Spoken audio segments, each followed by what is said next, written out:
New season begins. Still the same family. Still the same goal. We put in the work and made the sacrifices. You give it all for the team and play for the ones next to you. You know your why. The how means everything. Finish strong. Raise the flag.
Once again, good evening football fans and welcome to tonight's ESD matchup and senior night game featuring the visiting Mitchell Kernels and your host, the Brookings Bobcats. This contest is being conducted by the administration of Brookings High School under the guidance and regulation of the South Dakota High School Activities Association for the enjoyment and educational benefit of high school students. We encourage you to support your team in a positive manner while pursuing victory with honor. Please enjoy tonight's game and support our student athletes while modeling good sportsmanship. At this time, we ask that you please join us in honoring America as the BHS Marching Band, under the direction of Mr. Gage Ruhlman, plays our national anthem. As a reminder, proper respect for the flag is to remove your hats, stand at attention, and place your right hand over your heart. Active and retired military personnel may salute and show proper respect to the flag. Ladies and gentlemen, our national anthem.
Thank you.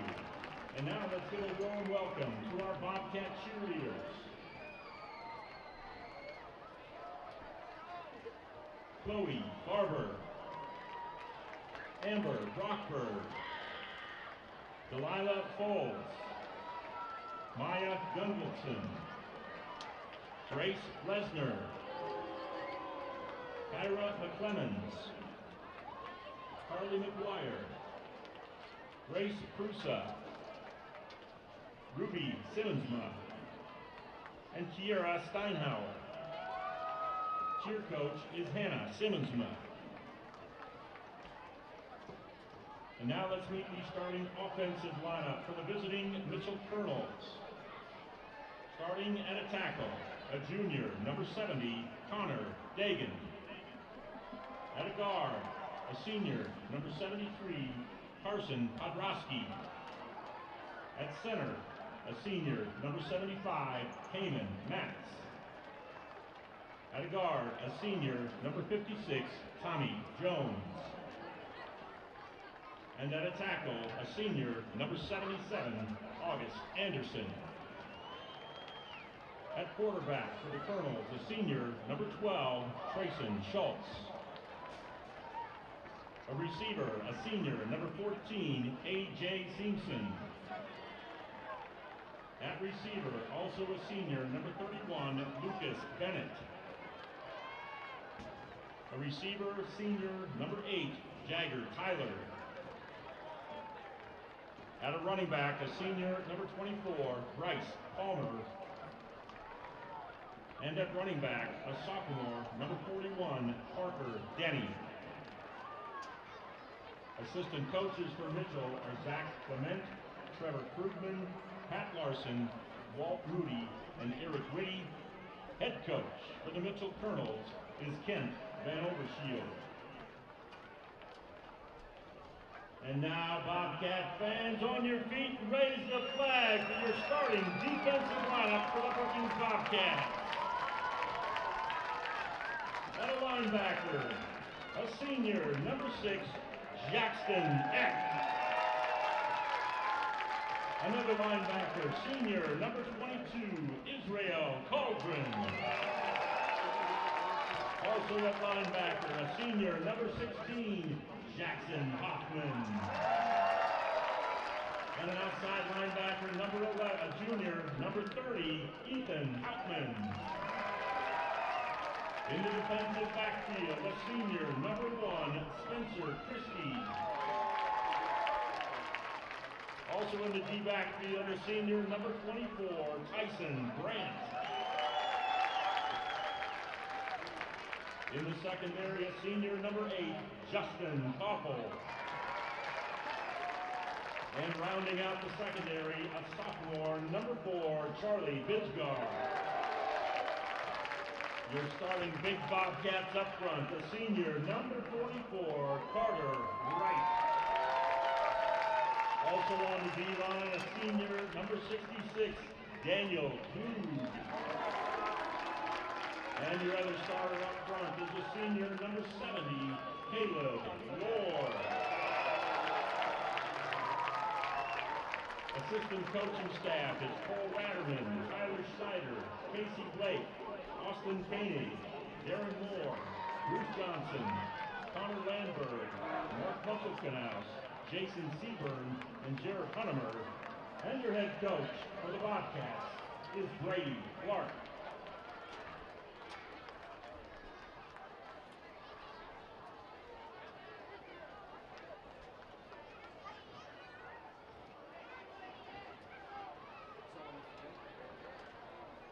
The officials for tonight's contest, Darren Bird is the referee, Scott Boyens the umpire, Chad Gordon is the line judge, Matt Shoemate, head linesman, and Chad Bossekiel is the back judge.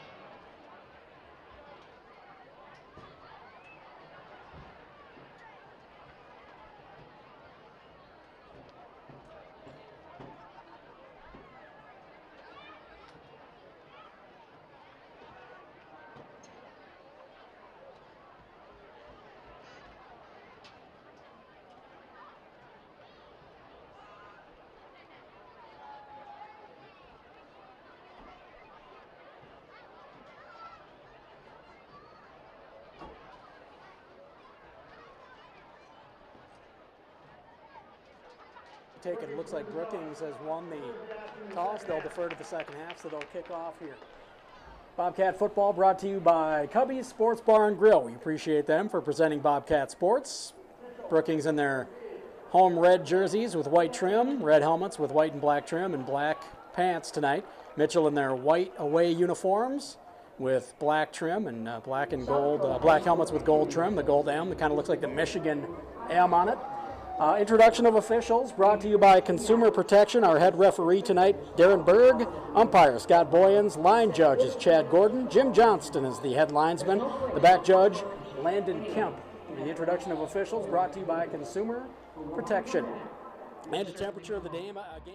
Let's all promote good sportsmanship and all of our activities throughout the spring.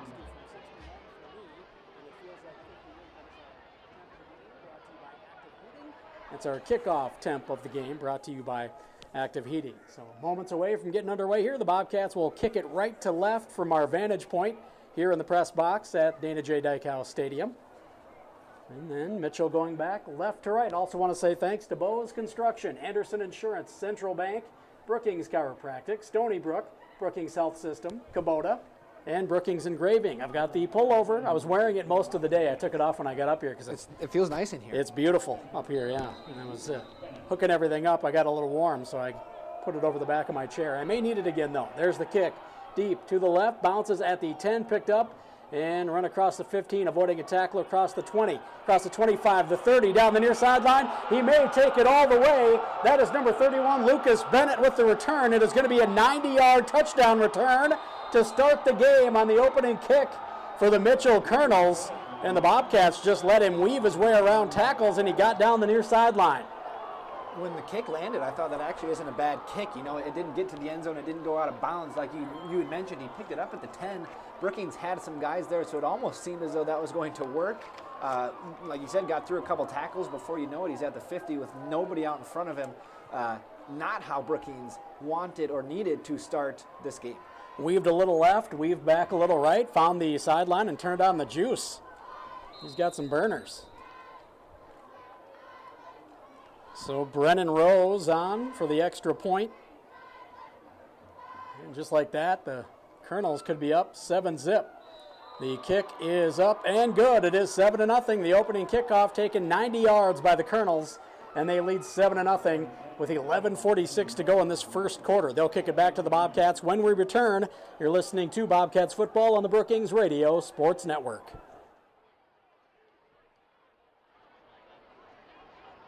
Brookings Radio is pleased to be the flagship station for Bobcat Athletics contests. Tune in to Cape Country 102.3 for live broadcast throughout the 2022-23 school year.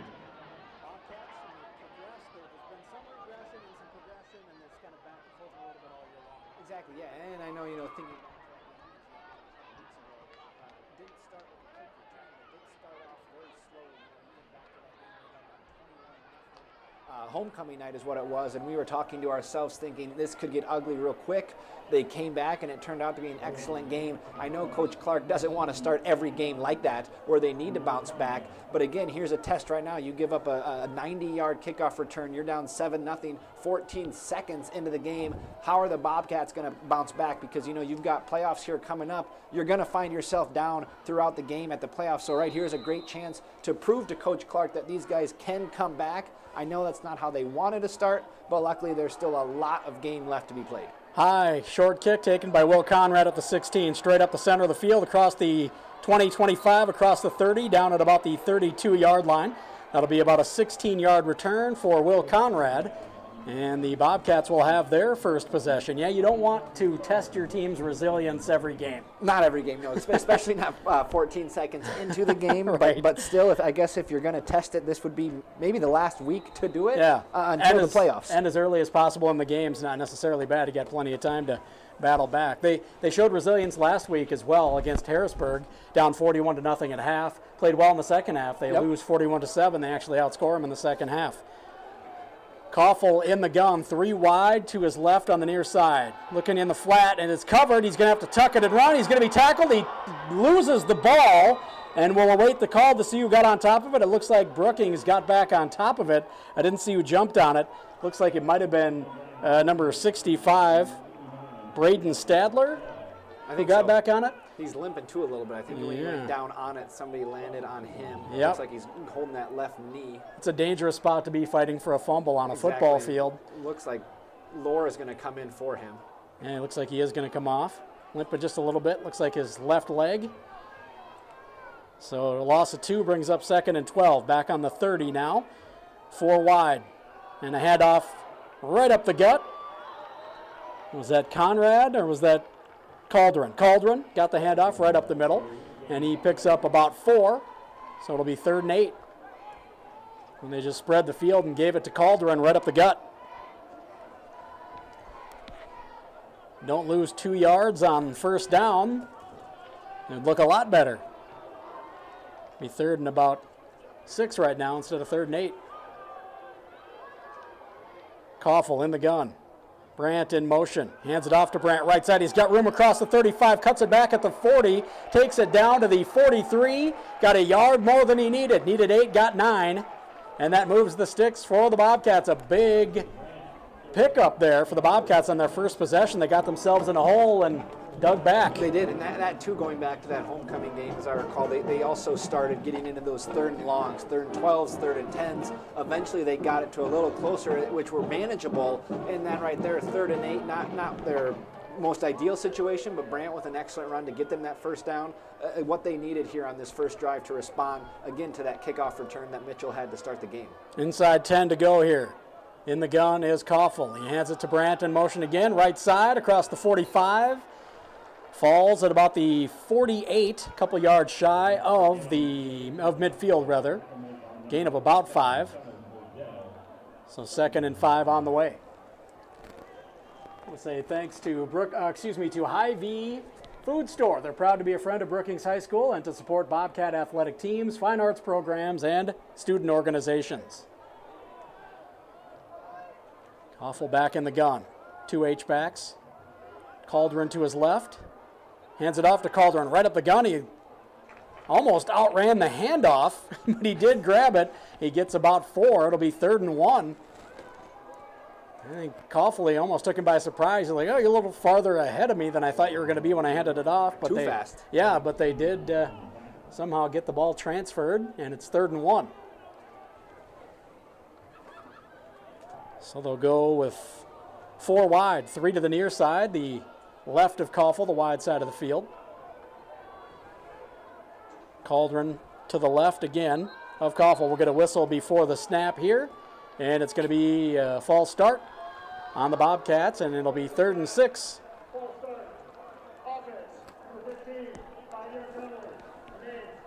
And those are penalties too, just at this point in the year, you're on your 8th game. Not that they don't happen, but still, especially on 3rd and 1, it's hard enough. They found themselves 3rd downs this year to be a little bit of a struggle. So when you have a 3rd and 1, pretty doable, but now again, that penalty puts you back to 3rd and 6. So we'll see if Brookings here has something to get another much-needed first down. Back in their own territory once again as well. 4 wide. Koffel back to pass. Looks to his left. Intended for Dougie Thomas. And it's too tall on the throw, and Hudson Borgen there on the coverage. He just put it too tall, and Dougie couldn't make a play on it. So that'll bring up 4th and 6. So you got to think that probably changed their play call, going from 3rd and 1 to 3rd and 6. They probably were going to run the ball, at least they could have conceivably run the ball on 3rd and 1. A little bit tougher on 3rd and 6. Of course, they did convert a 3rd and 8. Exactly. Moments ago. And they're going to go for it here, it looks like, unless they're going to pooch punt it. Koffel in the gun, 2 wide to his near side, and H back to his right. Pitch out, right side Cauldron, cuts it up across midfield. He's got room. He's out on the open. He's broken it open, and he will not be caught. A 53-yard touchdown run, and the Bobcats strike back. 7-6 with 8:08 to go in the first quarter. Cauldron showing his shiftiness and speed on that play. Just what they drew up on a 4th and 6. Yeah, 53-yard touchdown. Exactly. Why don't they do that every time? Absolutely. Just a beautiful-looking play.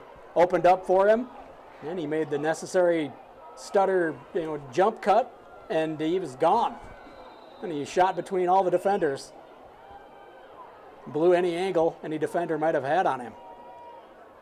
I believe that's his longest run of the year. Erickson's extra point is good, and we are tied at 7 with 8:08 to go in the first quarter.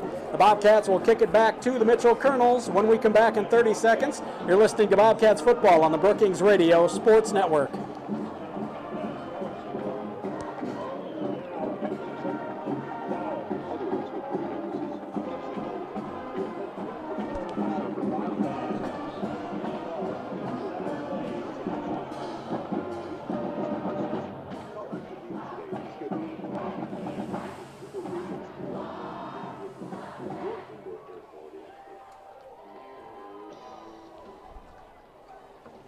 Bobcats football on the Brookings Radio Sports Network. Well, a couple of quick scores.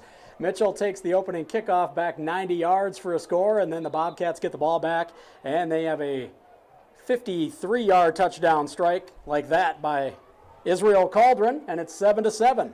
Yeah, and that's what we talked about. How would Brookings respond to that opening kickoff? And they did exactly what they needed to do, march down the field, converted on a couple third downs, and then executed on that 4th and 6. And like you said, they were just at that awkward field position of obviously out of field goal range, but still close enough to where you had to try something. And what they tried worked extremely well to tie the game up at 7.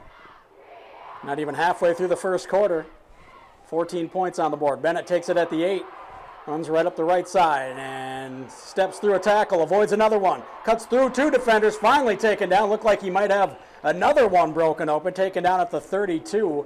And there to tackle him was Cole Hockett, I believe, number 2. So out to the 32, that's going to be about a 24-yard return on that kick return, and he's having a good night so far on the kick returns. That one much better than the first one, though. I was going to say, now you've seen him do that twice. You got to also start to think on your kickoffs, do you kick away from him? Do you try your, pooch kicks that either end up going out of bounds or whatnot? Because his 2 returns, he looks, really good on both of them. He is speedy. Trayson Schultz in the gun. He's got 4 wide, man in motion left to right. He's going to go to the motion man. Right flat. He's got good blocking across the 30, out across the 35 to around the 36-yard line. Caleb Lohr there on the tackle. They are going to spot it at the 37. That's going to be a gain of 5 and bring up 2nd and 5. We've got some quick, shifty athletes. You heard Coach Brady Clark talking about that in the pregame interview, talking about how they've got athletes out on the edge, and we're seeing that here early. Exactly, too. And just even looking at these teams on paper, very similar. Like to run the ball a lot more than they do passing, but when they do passes, it's kind of like that, those short little passes for 5 to 6 yards. Fake jet sweep, and Israel Cauldron knifes in and takes Trayson Schultz down for a loss. We're above about a yard. 3rd and 6 coming up. They just fake the jet sweep coming across. And Israel Cauldron didn't fall for it. Faked the handoff to Parker Denny. Cauldron was right on Schultz after the fake. We're inside 7 to go, tied at 7 here in the first quarter. This is the first offensive possession for Mitchell, and they've got 7 points on the board. They took the opening kick 90 yards. Denny in motion again. This time they hand it off to him on the jet sweep. He's hit early. First one there, Ethan Hauptman, and then he gets help from Jackson Eck and a couple other Bobcats defenders as they stop him for another short loss. A loss of about a half a yard. They'll say no gain, so it'll bring up 4th and 6, or are they going to say 7? Yeah, they're going to say he lost a yard. 4th and 7 coming up. 6:20 and counting on the clock. So the punter, Tyson Sabers, is out there, standing on his own 22. Snap. Here comes the punt. High, short, end over end. Back spin. Oh, and they're hitting it. Oh, that was dangerous. Did that hit a Brookings player? No, I think Bisgard went for the fair catch, but I think he just dropped it. But then he was able, I think, to get on it right away. Oh, woo. From what I saw, he was the one that was underneath it. He looks like he's given himself my fault on that one. So I think he did call for the fair catch, but he had a Mitchell guy literally right in front of him. So how did he get that ball back so quickly? I didn't even see how it happened. I just saw the drop, but he was somehow able to come up with it. But yeah, I think he called for the fair catch, but the Mitchell guy must have said, hey, drop it. He dropped it, but he was able to get it back. Yikes. 41-yard line, so good field position, as it turns out, for the Bobcats. Bit of a scary play on the punt return. With the Bobcats offense back out there. Koffel comes in with a tight set, 2 H-backs. Now they're going to go power left. And they're going to bring Bauman in motion. They fake the handoff. Koffel keeps it hit, spun, and he got back to the line of scrimmage. No gain, as the Mitchell Kernels defense was ready for it. Inside 6 to go here, first quarter. We're tied at 7.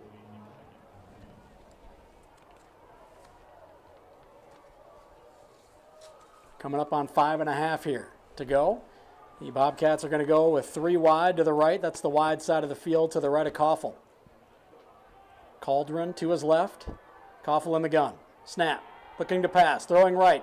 Has Brandt, who's going to lose a yard. Yeah, they got it out to him pretty quick, but the Mitchell Kernels defense swarmed him very quickly.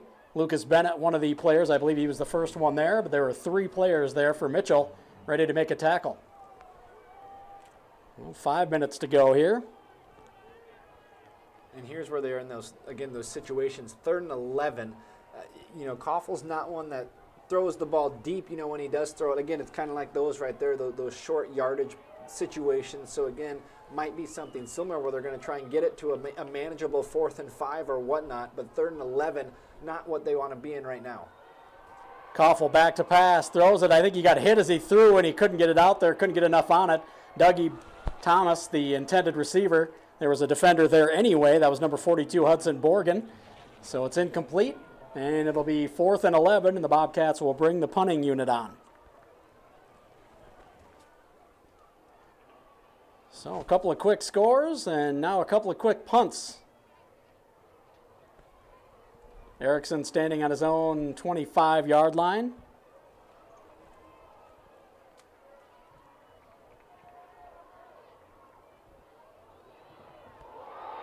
And the punt is blocked, and it goes straight out of bounds over on the 25-yard line. So a net punt of minus 15 yards. And the Mitchell Kernels making plays here early. Special teams plays. Absolutely, yeah. Special teams has been the star so far here early for the Mitchell Kernels. And that resilience comes into play once again. And that right, too. Again, I don't know how many guys they had sent to block the punt, but as soon as the Erickson had caught it, it looked like there was 3, if not 4 guys so they must have got off the line real quick or something, because Erickson had no time to even try and get a punt off. Handoff right side to the running back. I believe that was Parker Denny who got the handoff. Oh, no, I'm sorry. That was... What number was that? Tyler Jager, I believe. That was number 8, Tyler Jager. So he picked up a yard, tough yard, right side. 2nd and 9 coming up. And go with a tight set here.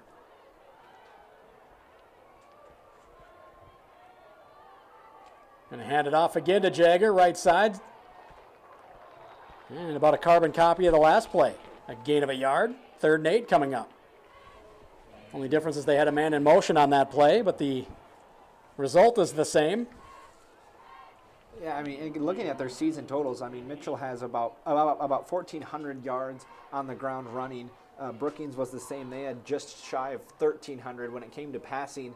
Koffel's thrown for about 650 yards. Mitchell's thrown for about 770. So again, on paper, very similar teams that really love to run the ball a lot. Passing, I feel like they only do 3rd downs and whatnot. But again, Mitchell here keeps it. Option right. Keep it, and he's going to keep going for a big gain. Trayson Schultz ran to his right, faked the handoff, faked the pitch, kept it. He gets inside the 10 to about the 7-yard line. That's a 16-yard gain. And just looked like they had it sniffed out. He just turned it up, got inside the end, and turned it into a really good gain. A lot of broken tackles for Mitchell so far in this first quarter, and they've been crucial. Again, that kickoff return was crucial, and that one right there, like you had mentioned, Brookings, I think, could have held him to a field goal, but Schultz was able to just break multiple tackles to now get it to a 1st and goal from the 7. And off to Jagger. Tyler hit early, spins, and drags a couple of tacklers across the 5. They're going to put him down at the 3. It'll be a gain of 4. So it'll be 2nd and goal from there. Or do they put it on the 3? They're going to put it on the 3.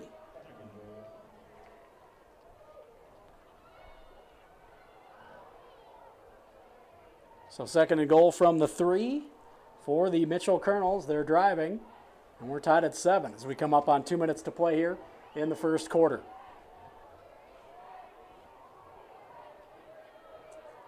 Man in motion. They're going to keep it with the quarterback. He just powers his way off the right side and gets into the end zone for a touchdown. Trayson Schultz, the quarterback, a 3-yard rush just right off the center's hip, and he gets into the end zone for the score. 13-7, Mitchell with 1:53 to go in this first quarter. That was the least fancy play that ever happened. It was just took the hike, just kind of got behind his center, and before you know it, he was just 2 yards into the end zone. I want to say thanks to First Bank and Trust. They're a proud sponsor of Bobcat Arts and Athletic Programs. Because they believe everyone should play hard and bank easy, visit any of their 4 Brookings locations. The extra point is up and good for Brennan Rose. So it is 14-7. Mitchell, 1:53 to go in the first quarter. Lots of scoring already. Kernels will kick it back to the Bobcats when we come back in 30 seconds. You're listening to Bobcats football on the Brookings Radio Sports Network.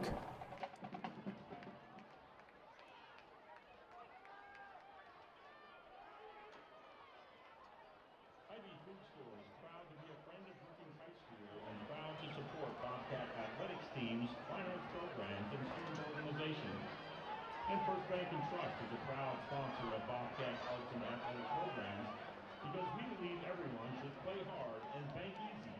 Visit any of our 4 Brookings locations.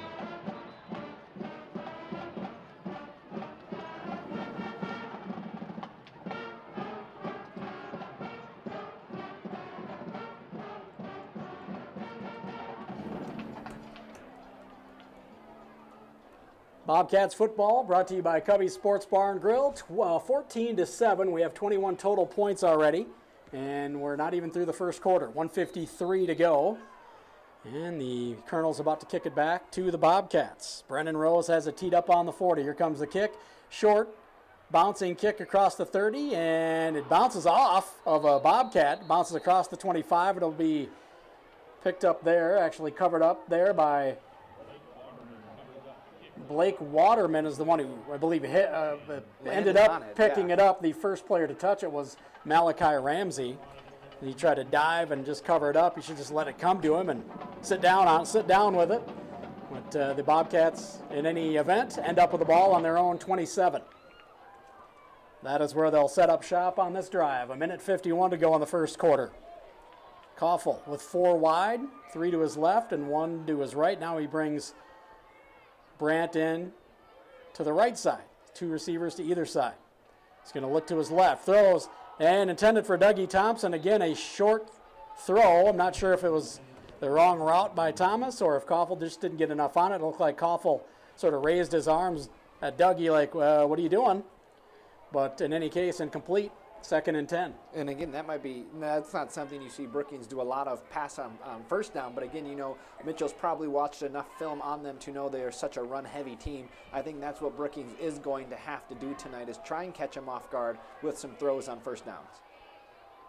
Left H-back Brandt in motion. They hand it to him right side. He's got room across the 30, the 35, the 40, 45. Run out of bounds on the 47-yard line on the far sideline. That is a quick gain of 20 by Tyson Brandt.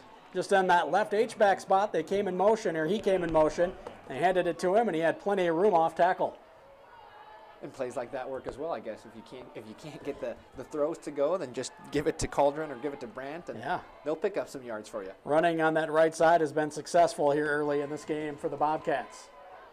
1.5 minutes to go in this first quarter. Koffel in the gun. 1 wide right, 2 H-backs. Bauman in motion, right to left. He gets the ball right up the center. He's got room across midfield to the 46-yard line. 7-yard gain would bring up 2nd and 3. So the Bobcats eating up good chunks on the ground here. I want to say thanks to Avera Medical. They provide state-of-the-art medical care through highly trained physicians, experienced professional staff, and access to the entire Avera system. 2nd and 3 with that run. Bobcats in Mitchell territory. The 46-yard line. They need to get to the 43 for a fresh set of downs. We're at 45 seconds to play in the first. Handed off to Cauldron. Right up the gut. He's got room. Jets past the defender. Spins away from a leg tackle. And is a whirling dervish across the 35 to the 32. That's a 14-yard gain. And it moves the sticks for the Bobcats. Showing some Jets tonight is Israel Cauldron. He is, and again, just the blocking that is getting done for him, that's huge. And, you know, he's got the 53-yarder, he's got the 14-yarder, Brandt just had the 20-yarder. So, again, I mean, Mitchell knows how run-heavy Brookings is. They're going to obviously try and do everything they can, but with the blocking that Brookings is giving their running backs, that's what's leading to these huge carries for the Bobcats. 1st and 10 from the 32, and they've got the right H-back in motion. They hand it to him, and he's got room off the left side. And that is Jackson Eck into the game with his first rush. It's going to be a gain of 5, 2nd and 5 coming up. And that is what it'll be to start the second quarter. We'll flip ends and start the second quarter. Mitchell Kernels leading 14-7 over the Bobcats. The Bobcats have a 2nd and 5 when we come back to start the second quarter next. You're listening to Bobcats football on the Brookings Radio Sports Network.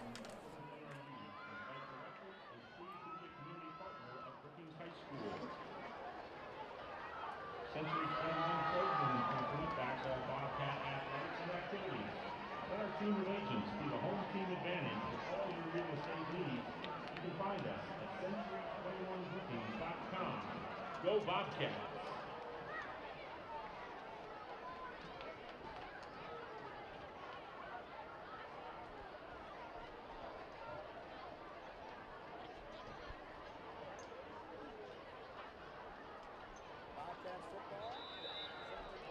Sports Bar and Grill, we appreciate you joining us, along with Alec Johnson in the broadcast booth at Dana J. Dykehouse Stadium. I'm Barry Hine. We appreciate you joining us. Final game of the regular season, Bobcats and the Kernels.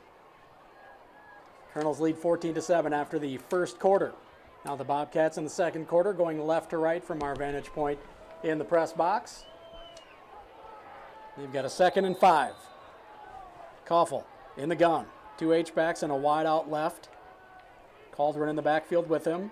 Brandt in motion left to right. A little bit of confusion on the handoff. I was going to say, it almost looked like he almost was tripped on his way, but it was either confusion or something. Yeah, he hesitated for one reason or another. Either he almost fell or maybe the timing was off. I'm not sure if he just paused and waited to get back in sync. But he only picks up a yard. That's the only thing that has been able to keep the Bobcats from chewing up yards is their own mistakes. So we've got 3rd and 4. Pitch out right, Cauldron. Cuts it up, avoids a tackler across the 25, the 20, cuts inside another tackler at the 15, finally taken down at the 10-yard line from behind by number 89, Travion Austell. That's going to be a first down, though, a gain of about 16 on the play. And again, Israel Cauldron with a big run. He's been having chunk play after chunk play in this game. Side, just everything's working to the right side. So, I mean, why stop something that's working so well? And yeah, picked up 16 there, just shy of 100 yards already for Cauldron here. And there's still 10:50 left to go before half. The backup lineman on that right side as well, Caleb Lohr, came into the game earlier because of an injury. They fake the handoff, play action, looking left, throwing it out, intended for Brandt. We're going to get a flag, and it's going to go against the defender Jagger Tyler, who must have had a hold of Brandt. So that'll move the Bobcats a little closer. I guess we'll await the official call, but I can't imagine what else it would be. Brandt was out in front. And it is pass interference. That'll be a first down. They're going to put the ball on the 5-yard line. 1st and goal from there. Bobcats will go with a wide out to the near side, the short side of the field. That's Dougie Thomas. Eck and Brandt are the H-backs. Cauldron the tailback next to Koffel in the gun. Eck in motion right to left. They hand it off to him. He's got it open hole. Gets inside the 5 and then lowers his shoulder and forces his way into the end zone.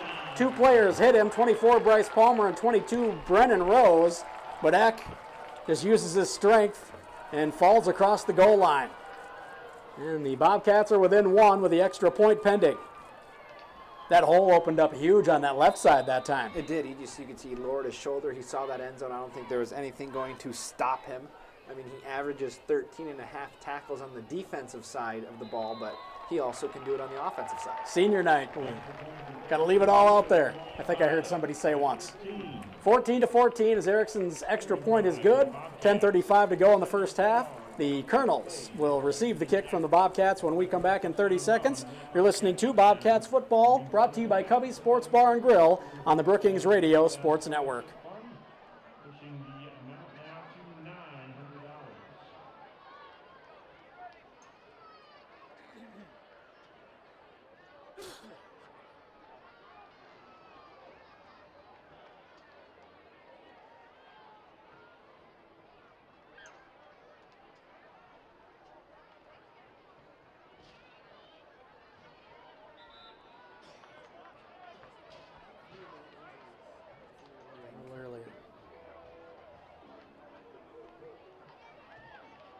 Bobcats tied now, They trailed by 7 before that touchdown run by Jackson Eck. Hadn't been running early in the season, had some injuries in the middle of the season, saw a little more time on the offensive side, and tonight gets into the end zone for the first time. Like we said before the game, I think this is already better than all those other NFL Thursday night games that have been on Amazon Prime. I think this is something they could throw on there right now, and maybe would get some more views than the stuff that they've been playing the last couple weeks. Kind of a pooch kick to the right. It's going to go just across the 40 to about the 39, grabbed there by Connor Singray. And too, that was something we had wondered if Brookings would start doing. I think in a situation like that, they're probably hoping to maybe get a little farther back. Nonetheless, it's not a kickoff return, but now Mitchell starting on the 39-yard line. I think that's a little closer than Coach Clark would like, but like we said, after the first couple returns, that's also not the end of the world. Yeah, maybe you just start kicking it out of bounds. Cutting your losses might be better. Split the difference between the two worlds here. Man in motion, they're going to pitch it to him right side. It's going to be a sweep, but Tyson Brandt back there to take him down for a loss. That's going to be a loss of 5 on the play. The runner on the play was Bryce Palmer. And it's going to be 2nd and 15 with 10:15 to go here in the second quarter. I want to say thanks to Kleitz Electric. They believe educational activities are an investment in our youth, and they're pleased to be a community partner of Brookings High School. 10 minutes to go here in the first half. Tied at 14. 2nd and 15 for the Kernels on their own 34. They're going to fake the pitch right. Quarterback Schultz keeps it, bounces off the line. Now hit and driven back by a host of Bobcats defenders. He got 4 of the lost 5 back. So it'll be 3rd and 11 coming up. Ball on the 37. And last time Brookings found themselves on a 3rd and a 12, Schultz ran that keeper option and kept it. That's when he had that gain of 18. So again, 3rd and 11. See if Brookings can get a stop here, get the ball back, and get their first lead of the game. Correction, ball's on the 38. My bad. So 4 wide now for Schultz. He's back to pass. He looks left, goes over the defense and gets it across midfield to his receiver. That's Jagger Tyler, who catches it at the 48-yard line. 14-yard gain, as Schultz just dropped it in the bucket between the defenders on that out route. So a fresh set for the Kernels, and they're in Bobcat territory. I'll say thanks to Avera Orthopedics. Step up your game with Avera Orthopedics, the official sports medicine provider for Brookings High School athletics. Experts support your every move with technology, orthopedic care, and sports medicine. Make your move to Avera Orthopedics. Visit avera.org/orthopedics to learn more. 4 wide, and we're going to get a whistle and a flag. Delay a game, I think. And it is going to be a delay of game. Good call, Alec Johnson. And they'll lose some yardage again. Kernels putting themselves in a hole on this drive. So 1st and 15 on the way, and now they're back in their own territory on their own 47. Just over 9 minutes to play here in the first half. And as you mentioned, better than the NFL Thursday night games by far. Far more scoring, far more exciting. 3 wide receivers right now with a man in motion left to right. He's going to try the same pass on the other side. This one overthrown. Jagger Tyler, the intended receiver on that side. He ran the same route just on the other side, and he tried to drop it in the bucket again. That one a little too far out in front of him. Put a little too much on it. So 2nd and 15 coming up. He was open. He was open. Just couldn't find him that time. Looked like Garoppolo trying to hit Kittle or something. Ooh, that's hurtful. It's tough. Hurtful. Doesn't have that Kirk Cousins precision quite yet. Well, he's only 32. It'll come. Pass out right, quick bubble screen. He's got his man across the 50, across the 45, taken down at the 42. That's an 11-yard gain. And that was A.J. Simpson on the catch and run. Pretty big, 6'2", 195. I say that might have been at the beginning of the season. I'd say he's a little bigger than that now. Looked like a truck running out there. Yeah, and I mean, he leads the team. I mean, he's their go-to this year through 8 games. You know, he's at 368 yards, a couple touchdowns on the year. So, I mean, he's kind of their go-to receiver, as you saw right there. He's a big dude. Schultz back to pass, throws on his back foot, finds his man across the middle, over the 30, across the 30 rather, down to the 25. That is going to be a gain of 17. Finds his man over the middle. That's Bryce Palmer. And he made a kind of, speaking of Garoppolo, that was Garoppolo-esque, kind of a quick release off your back foot. And found his man over the middle. I'm not talking about the result, just the throw. Quick short arm release off his back foot. 5 wide, empty backfield for Schultz on this play. And he's going to throw a quick out to his left, finds his man, and trying to get a good block. He splits 2 defenders, gets down to the 20. That'll be a gain of 5. Pretty well defended by the Bobcats. Looked like he was going to have more room than that. And you hold it to just a 5-yard gain. Sounds weird to say, but it could have been bigger. Exactly, too. And like you said, 5 wide, don't see that too often. So that was one of those things, too, with how well Schultz can run the ball if it's something that he kept himself or whatnot. But I think Brookings is going to be pleased that it, like you had said, was only a 5-yard gain. Pretty well set up. Quick bubble screen out there. We're at 7:15 to play in this first quarter. They fake the handoff on the jet sweep. Schultz back to pass, goes over the middle and had his man just through his hands. Jackson Eck, the closest man in coverage, and dropping at that time was A.J. Simpson, the 6'2", 195-pound question mark senior. So we've got 7-11 ready to go, and the Mitchell Kernels ready to try a 3rd and 5. Ball on the 20. They need to get to the 15-yard line.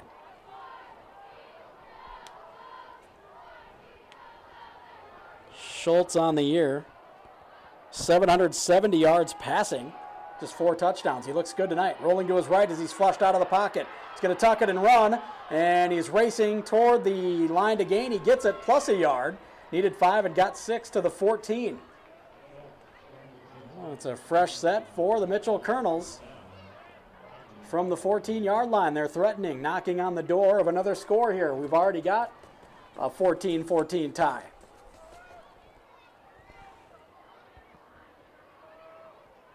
We'll say thanks to Century 21 Krogman and Company. They back all Bobcat athletics, that is, and activities. Let their team of agents be the home team advantage for all your real estate needs. Find them at century21brookings.com and go Bobcats. Schultz fakes the handoff, keeps it right side, has room inside the 10, lowers his shoulder, and gets hit. He's taken down at the 5-yard line. That is a gain of about 9. That was Justin Koffel in there on the stop. Speaking of guys playing on opposite sides of the ball, another senior night. They're letting guys have their whack at it from the other side of the ball. So 2nd and 1 from the 5. As we tick inside, 6 to go. Under center, Schultz hands it off right side, and they're going to pick up, I believe, the 1st down, but that's it. As the runner finally forced backward. Jagger Tyler with the gain. They are calling it a 1st down. I thought they were going to call in a measurement. I thought they were stopping play there for a second. He got just what he needed. First and goal from the 4. That's too much work for the chain gang. Just lay them down, take Yep. a rest. You've been Yep. working hard. They have been working hard tonight, keeping up with A these lot of two. movement for those old guys. Absolutely. Keeping up with these two offenses who've been eating up big chunk yardage. Schultz under center again. H-back in motion right. They're going to pitch it out left. He's going to try to cut it in, avoid the tackle of Ack, but the rest of the defense catches up.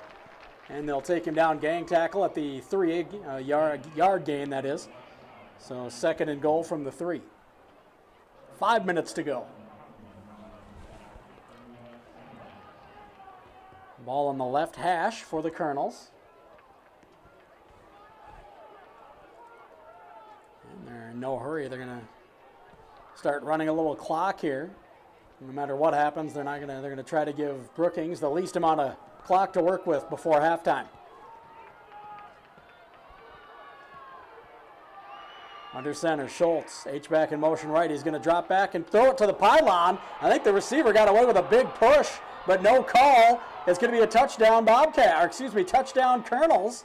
With the catch, it was Seamsman. A.J. Seamsman went up to get it.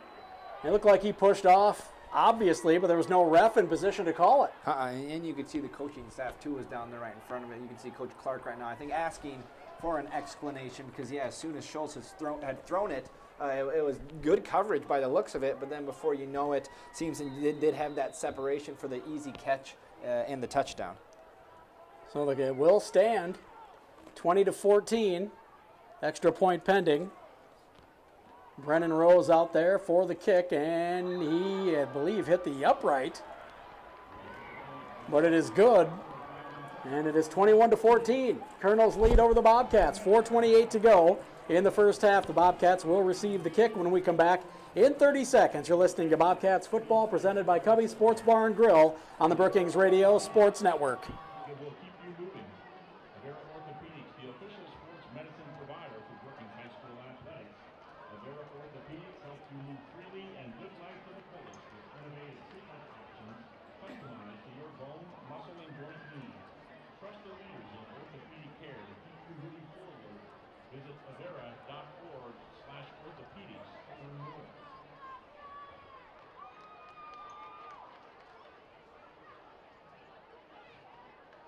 Scoring drive by the Kernels was 14 plays covering 61 yards.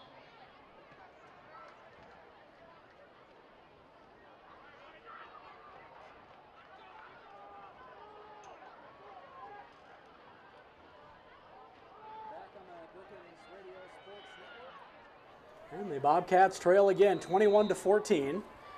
They have yet to have a lead in this game, as the Kernels have been one step ahead since the opening kick. They took 90 yards for a touchdown. Brennan Rose with the kick, kicks it short, low, and again, Malachi Ramsey having a hard time handling it. That one went off his hands. He army crawls back on top of it at the 19-yard line. He's a little frustrated with himself. You saw him snap his head forward, but he got on that one. So Bobcats have it first and 10 with 4:25 to go here in the first half on their own 19. Probably not used to receiving kicks as often as the last two of them have just come right his way. One of these times he's going to catch one and he's going to take it 90 yards himself. Break 7 tackles and Exactly. score. Dougie Thomas, the lone wideout, far to the left of Coughlin on the wide side of the field. 2 H-backs. Brandt in motion, they hand it to him. He's got room. That's Conrad, across the 30. Stiff arms the tackler taken out across the 35 to the 37, and that is going to be a 28-yard gain. Again, the right side's just working so well. I mean, running in general tonight for the Bobcats has been done really well, but that something about that right side has been working extra well for the Bobcats, and hence why they continue, I think, to go that way, because we've seen everything from 15 to 35, 53, and so forth when they go to that right side. I said a 28-yard gain. I meant 18. That tricky math that always gets me. We've got a timeout on the field by the Mitchell Kernels. 3:59 to go. And a first and 10 for the Bobcats when we come back from the timeout.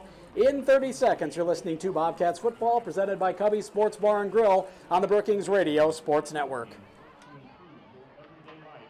ensures you are never more than 10 feet away from 3M technology. Good luck, Bobcats, from 3M. Brookings Radio Sports Network studio, pulling double duty. So they may be over into the other studio. Making sure they get everything covered over there. So we've got 3:59 to go in this first half. I want to say thanks to 3M Brookings. Brookings High School, dedicated to science and excellence. 3M Brookings works to improve your everyday life. Ensures you are never more than 10 feet away. 3M technology. Good luck, Bobcats. So the Kernels calling a timeout. Not sure if they didn't like the set or if they're just trying to preserve some clock here, and for a scenario when they would get the ball back before halftime. But it is 1st and 10. Ball on the 37 of the Bobcats, for the Bobcats. Hand off to Brandt. He's going to run right side. He's hit and falls forward to the 40 for a gain of 3. There on the tackle was number 40, Thaden Milliken-Auk. As we approach 3.5 to play here this first half, 2nd and 7 for Brookings on their own 40. Dougie Thomas, wide left, 2 H-backs. Caldron to the right of Koffel in the gun. Brandt in motion left-right. They hand it to him again. Center, right up the center, and he's going to stutter step and shimmy his way across the 45 to the 46-yard line. That's a 6-yard gain. Brings up 3rd and 1. And like you said, Brookings probably not in an extreme rush. Obviously want to score because you're going to get the ball back too, but the way Mitchell's also been moving the ball, the last thing you want to do is give them enough time to build a possible 2-score game when Brookings is going to get the ball back to start the third. I'd be surprised if they run the ball here, stay in the driver's seat. Low snap, and he gets it to Caldwell. Nice job by Koffel there to not only maintain possession, but get the handoff off to Caldwell. I believe he got just enough for a first down, and the referee is calling it a first down. Got one, and I think the tip of the ball is right where they needed to be for that first down. 2:40 and counting to go here in the first half, and the Bobcats have a fresh set, creeping up on midfield at the 47. Dougie Thomas wide right this time, 2 H-backs again. Caldron to the left of Koffel. Bauman in motion, another low snap. Bauman has it this time, and he's going to be hit. Maybe has forward progress for a gain of a yard. 2nd and 9 coming up. 2 low snaps in a row.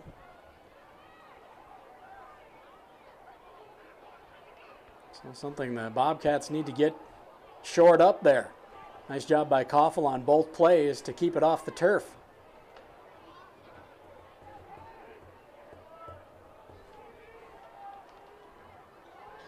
Comes the shotgun snap. That one is good. A handoff to Brandt, right side. He's across midfield, lowers his shoulder. Taken down at the 46 of the Kernels. About a 7-yard gain.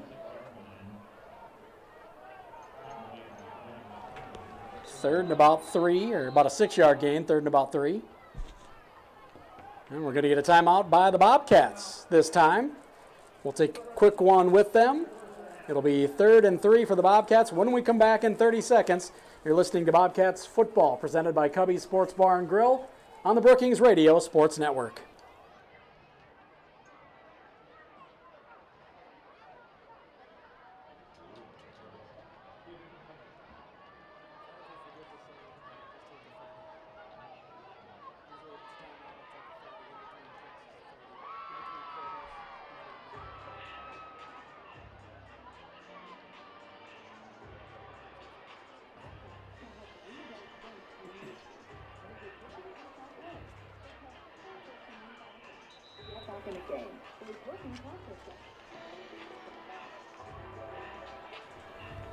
We have got 1:34 to go here in the first half, and the Bobcats trying to tie it back up once again.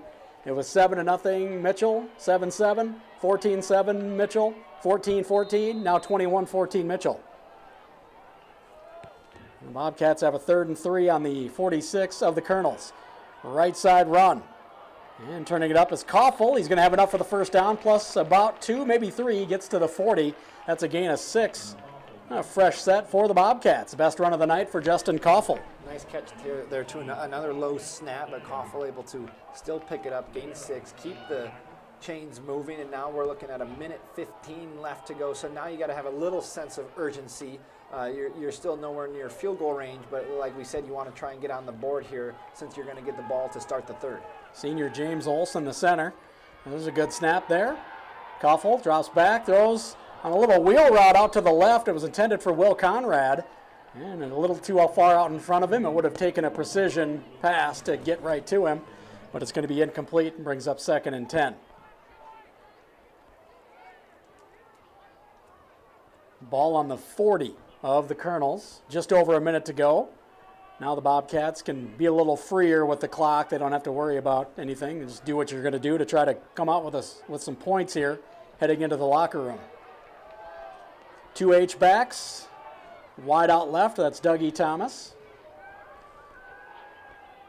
And they're going to fake the handoff to Brandt. Rolling out right on the play action as Koffel throws over the middle for Bauman. I believe he came up with an unbelievable catch. They're going to give it to him at the 17. A 23-yard gain. Beautiful throw and catch. Not sure how Bauman came up with that, but he made a nice grab. Should have stopped the clock. They got it running while they were setting the sticks. So we've got under 50 seconds to go now. Koffel hands it off to Brandt. Right side hit hard and taken down. First one there is Jagger Tyler after a gain of a yard, rather. Excuse me. 2nd and 9 coming up. Now the Bobcats will take another timeout. That is their second. They'll have one left. 41 seconds to play here in the first half. Bobcats trying to even the score. They trail by 7, 21-14 with 41 seconds to go in the first half. Timeout by the Bobcats on the field. We'll take a quick 30 with them. You're listening to Bobcats Football, presented by Cubby's Sports Bar and Grill on the Bobcats Sports Radio Network.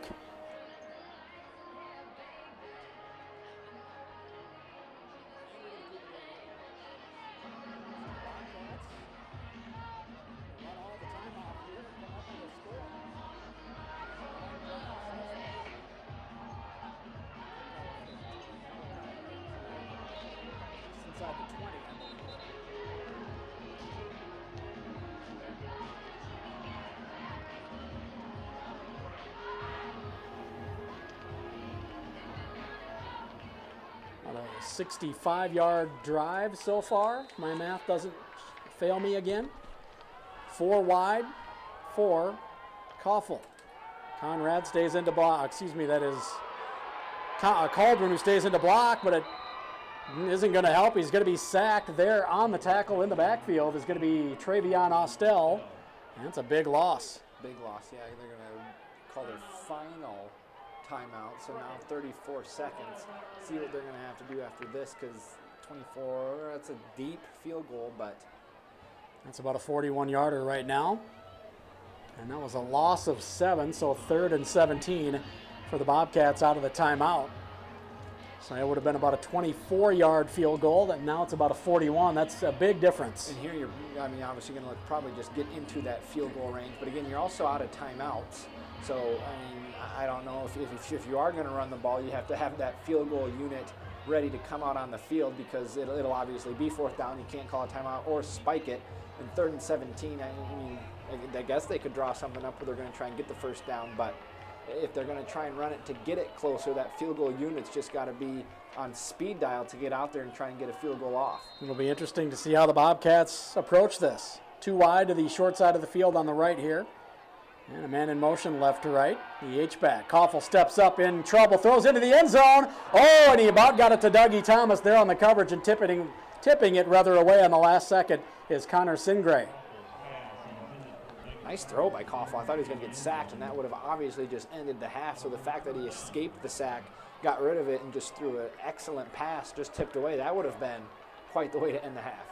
Well, 4th and 17 coming up. They are going to try a 41-yard field goal for Erickson. Koffel, the holder.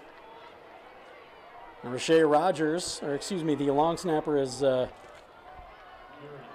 Ryan Bauman. 27 seconds to go here. On the right hash, good snap, good hold. The kick is up, and it is off of the left upright, or did it hit the back pole? I think it hit the back pole. Back pole. The fact that it had the distance, excellent kick, but yeah, I think it went off just that back left pole to not be good, but had the distance. It was a hit the net pole behind the uprights there. Looked like it might have hit the upright on the goalpost, but it is no good in any case. As it, he had that by about 5 yards, well, maybe not 5, 3 or 4, and it hits that back net pole. So they come up empty with 23 seconds to go. Mitchell Kernels, we'll see what they're going to do. It looks like they've got a tight set. They may just kneel on this here. And they're going to. That is going to do it for the first half. It is 21-14, the highest scoring game I believe we've called all year. 21-14, the Mitchell Kernels lead as the two teams head into the locker room. It is halftime. We will take a 5-minute break and we'll have some unofficial stats with Alec Johnson when we come back during our halftime next. You're listening to Bobcats Football, presented by Cubby's Sports Bar and Grill on the Brookings Radio Sports Network.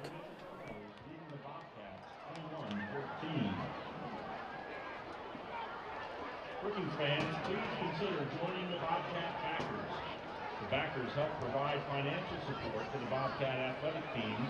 They provide scholarships, help with state tournaments, support future Bobcat athletes, and assist in providing funds to help with facility upgrades and other athletic needs. You can visit the Bobcat Backers website at www.thebobcatbackers.com.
Brookings High School Marching Band is directed by Isaac McMahon and assisted by Nick Grozel. Other staff members include Evan Miller, percussion advisor, Hannah Novotny and Rebecca Visser, color guard advisors, Reese Mahatu, Ryan Johnson, Gage Ruhlman, Brianna Reniker, Austin Tees, and Connor Wilczak.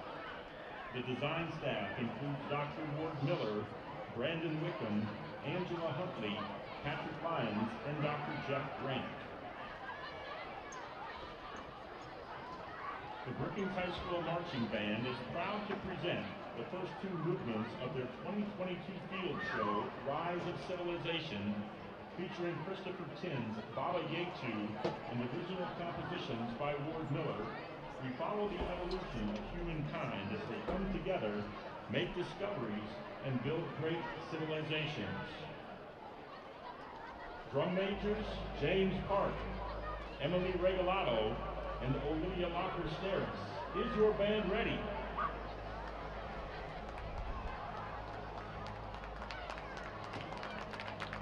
Ladies and gentlemen, let's welcome the Brookings Bobcat Marching Band.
Thank you, Bobcat Marching Band. In his second year under the direction of Mr. Isaac McMahon and Assistant Nick Roser, the BHS Band strives for excellence with comprehensive programs in symphonic and concert bands, jazz ensembles, solo and ensemble contests, competitive marching band, winter percussion ensemble, telegraph orchestra, from fifth grade at Tailrock, Larry Coswell, middle school with Jeff Soka, or at the high school, Bobcat Band programs strive for excellence in not only great musicians, but also great the Bobcat Band members would like to sincerely thank all of their parents, the Brookings community, school board and administrators for their generous support of our program.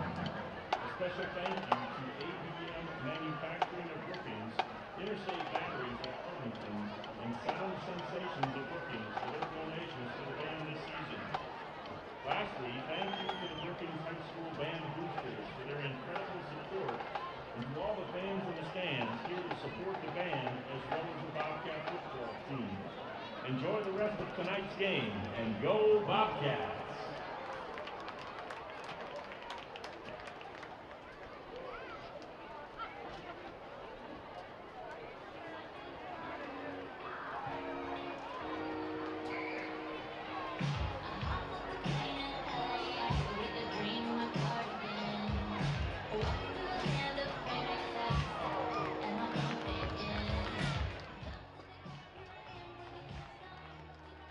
Hey, I got a touchdown.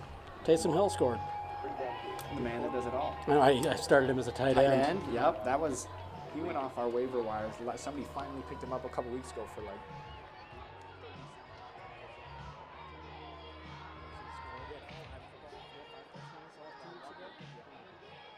I'm so terrible in that league that I got him in this year. That's I traded away to try and get a running back. And then my running back that I got from the I got all the week. Oh, just killing me. Then I missed it one.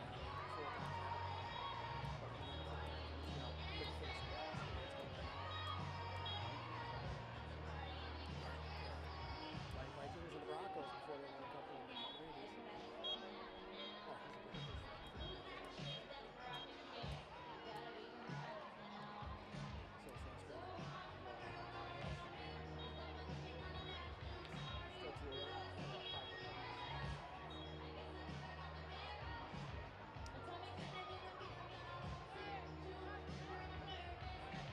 I believe we're back. Are we back?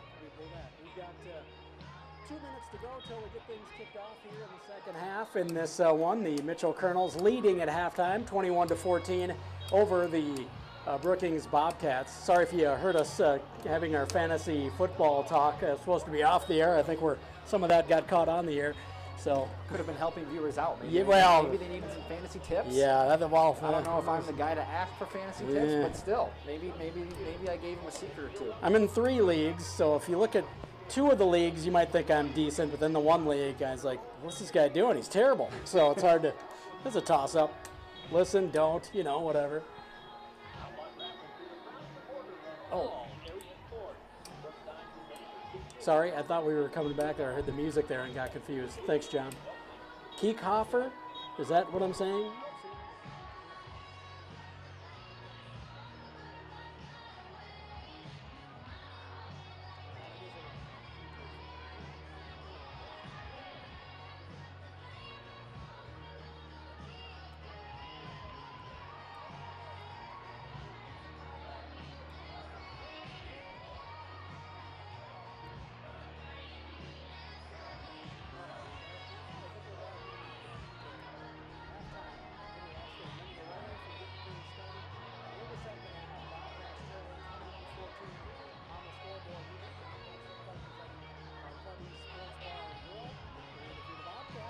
The offensive side of the ball, you can't feel too bad about that first half. They probably don't need to make too many adjustments, maybe some different play calls to keep them off balance or whatever. But as far as executing, they did a good job in that first half offensively.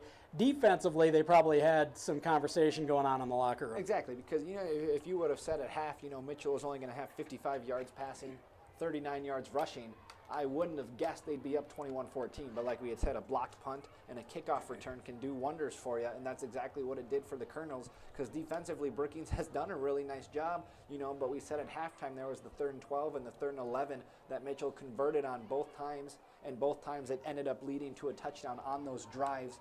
And like we had said on the block punt, they started in excellent field position. So really, only having 94 yards of total offense but 21 points, Brookings it's almost their game to lose here in the second half if they continue to run the ball like they did in the first half and get a few key stops on 3rd downs in the second half. Yeah, and those special teams plays, especially that opening kickoff, seemed to slingshot the Kernels a little bit, momentum-wise. They showed up with some urgency. They want to win and get in.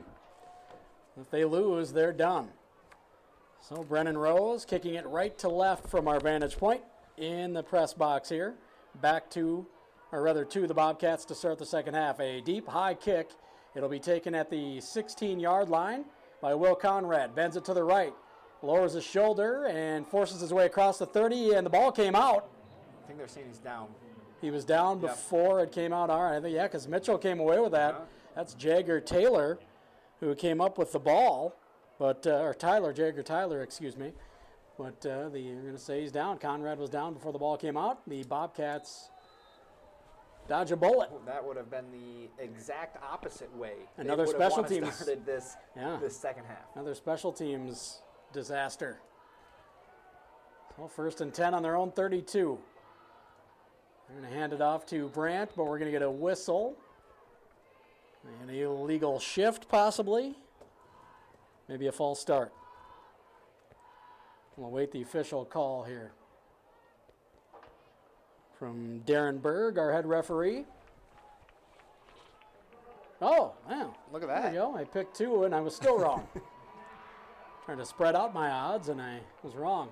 So an offside call on Mitchell, so it's 1st and 5. Ball on the 37. You need to get to the 42 for a first down. They're going to run the same play. Hand off to Brandt, right side. He's got room across the 40. Through a couple of arm tackles. Finally, he's hit hard. We've got a flag in the backfield. That one may be coming back. The final hit by Dustin Kurtenbach came in like a missile. It would have been a first down, but it's coming back. And really, first half, the only penalty Brookings had was that false start on the 3rd and 1, resulted in a 3rd and 6. They threw it, didn't get it, and then actually on that 4th and 6, Cauldron went for 53 yards to the house. So really, penalty-wise, Brookings did a superb job in the first half, only having that one. Hopefully this is going to be the only one they have here in the second half, because that was also a key factor in keeping them involved in that first half with the only false start penalty. Well, instead of a first down after a 7-yard gain, what would have been a 7-yard gain, it's 1st and 16. Ball back on the 26. Eck gets the handoff. He's trying to bounce off tacklers, and somehow he gained 2 yards. And there were 3 tacklers right on him as he got the ball, and he somehow grinds out 3 yards just based on determination and strength. And that's something that kid does all the time, like we had said, offensively or defensively. Anytime he has the ball, he's going to do anything in his power to get positive yards. Like you said right there, I thought that was going to be a loss of 3, if not 4. And then before you know it, a gain of 2, which is big because now they're looking at a 2nd and 14 rather than a 2nd and 18. Ball on the 28. We're going to hand it off to Eck again, left side. He reads his blocks well, trying to get around the edge, hit, dragged down at the 34. A gain of about 6. Tackle was made out there by Bryce Palmer. So 3rd and 8 coming up. He's giving Eck the ball and letting him use that strength and determination, as I mentioned. Considerable amount of each. And his tenacity knows no bounds. Exactly, and here's 2. You got to hope that they can get 4 or 5 yards, make it a manageable 4th down if they would end up going for it. Because every time they've ran the ball tonight, you're looking at 3 to 4, if not more, yards per carry. Hand off to Brandt from that right H-back spot in motion. He's got room. He cuts it up across the 40. We're going to get another flag. Brandt's going to break it open. He's across midfield, across the 40, across the 30, cuts back inside the 25 to the 22-yard line. And it is a hold. Be a 44-yard gain if it holds up, and it will not.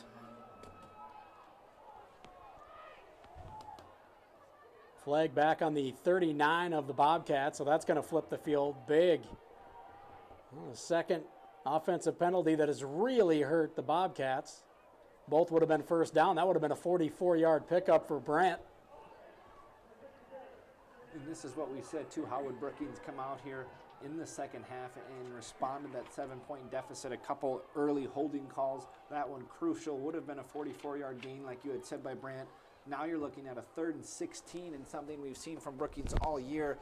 The deep pass isn't really their strong suit. It's definitely something they can do, but it's just not something they find themselves maybe successful at it as much as they do, those shorter yards rushes. So we'll see what they do here on the 3rd and 16.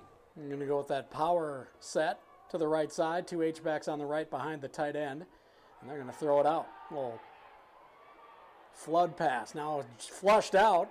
And running to the left is Koffel, running for his life. He's going to be sacked as there were defenders all over the backfield. And he's going to lose a couple more. It'll be 4th and long, and the Bobcats will punt it away. Well, what could have been a very positive offensive possession turns very negative because of penalties. Coming up on 9 to play. Erickson on to punt. Hudson Borgen, the deep man. And he just gets it off. Does Erickson nice job, and Borgen runs up toward midfield and makes a diving catch at the 49-yard line just across midfield. 27-yard punt. Luckily was able to get that off right away. Again, Mitchell's just been applying that pressure on the punts. That time they didn't have as many guys as when they blocked the punt, but somebody was coming off that right edge. A late flag, I guess, or they had an illegal formation, so they're going to have to do it again. Yeah, Bryce Palmer was in there, almost blocked that one as well. So now that's going to be psychologically, that's going to be in the head of Erickson again. I want to say thanks to Hy-Vee Food Store. They're proud to be a friend of Brookings High School and to support Bobcat athletic teams, fine arts programs, and student organizations. So now Erickson back on his own 5. And Hudson Borgen steps up just across midfield, just on the Brookings side of the 50. Here's a snap, and it just about blocked again. And it's going to be caught at midfield, this time fair caught by Borgen. So about a 2-yard difference on the punt, as they were just on the other side, on their own side, Mitchell of the 50. And the first punt, and then the second one, they're just in Brookings territory. So 1st and 10. Good field position nonetheless for the Kernels on their first drive of the second half. 1st and 10 on the 49 of Brookings. 4 wide, 2 to either side for Schultz. He's going to hand it off on a jet sweep. It's a reverse. And Tyler spinning away from a tackle in the backfield by Jackson Eck, but he can't get back to the line of scrimmage. He's going to lose about 3.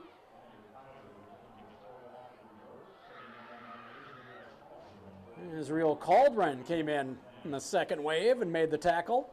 Eck was in there deep in the backfield. Nice job by Jagger Tyler somehow avoiding Eck, spinning away from him. Caldron came up for the big hit. And it looked like he was going to throw it. They had some sort of trickery going, but I think Jagger saw that he had nobody down the field, so he kind of kept it himself. So I don't know if he was looking for Schultz to throw it to or whatnot, but Schultz in trouble, and they set up the middle screen pretty well. He gets it to his running back across midfield, across the 45 to the 44. 8-yard gain.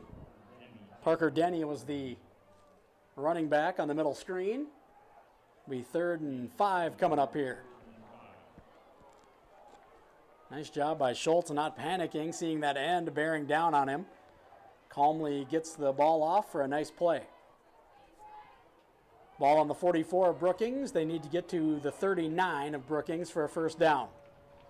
4 wide again for Schultz. Denny next to him. He's going to hand it off. No, he's going to keep it. Schultz has room on the right side. He has the first down. Lowers his shoulder. Bowls his way across the 35 to the 34. That's a 10-yard gain on 3rd and 5. And the Kernels move the sticks once again.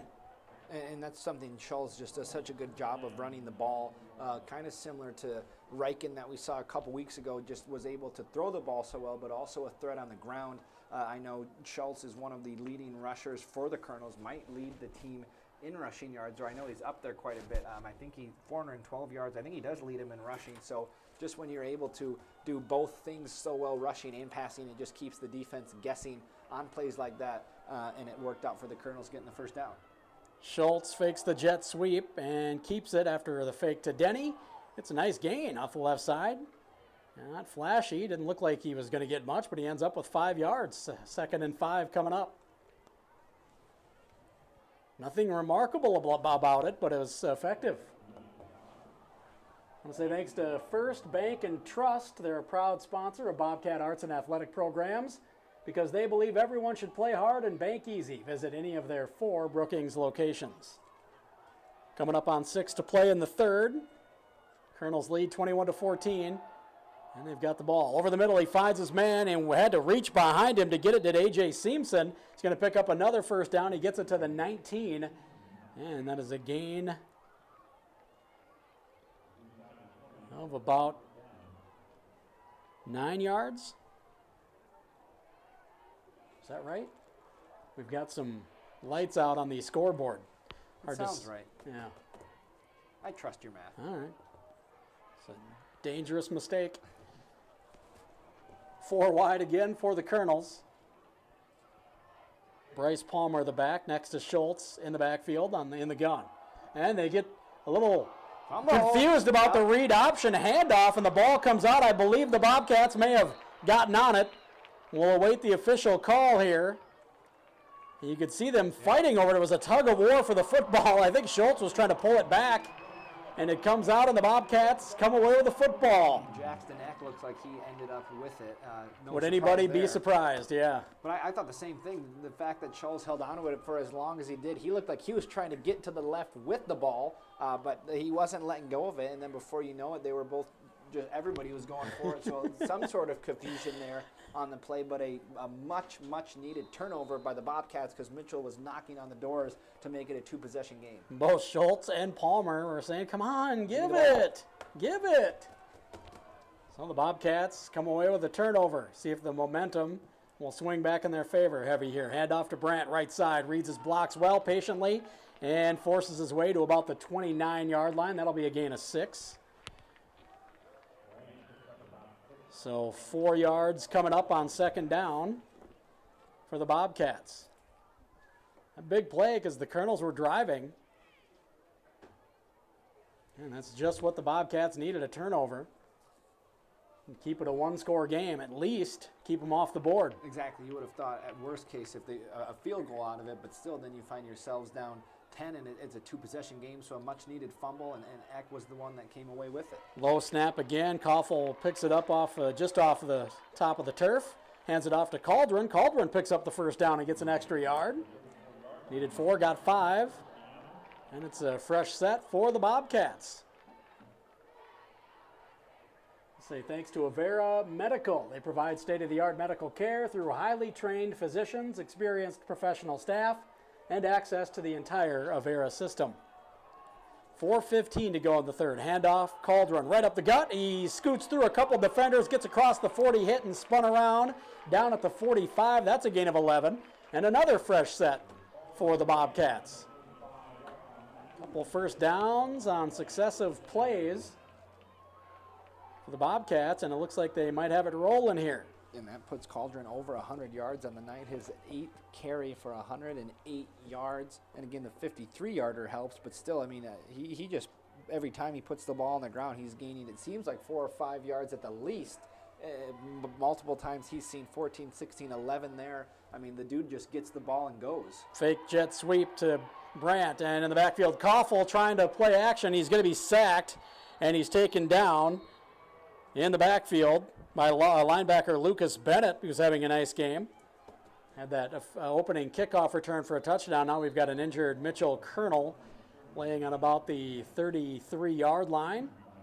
I believe that's number 89, Travion Ostel.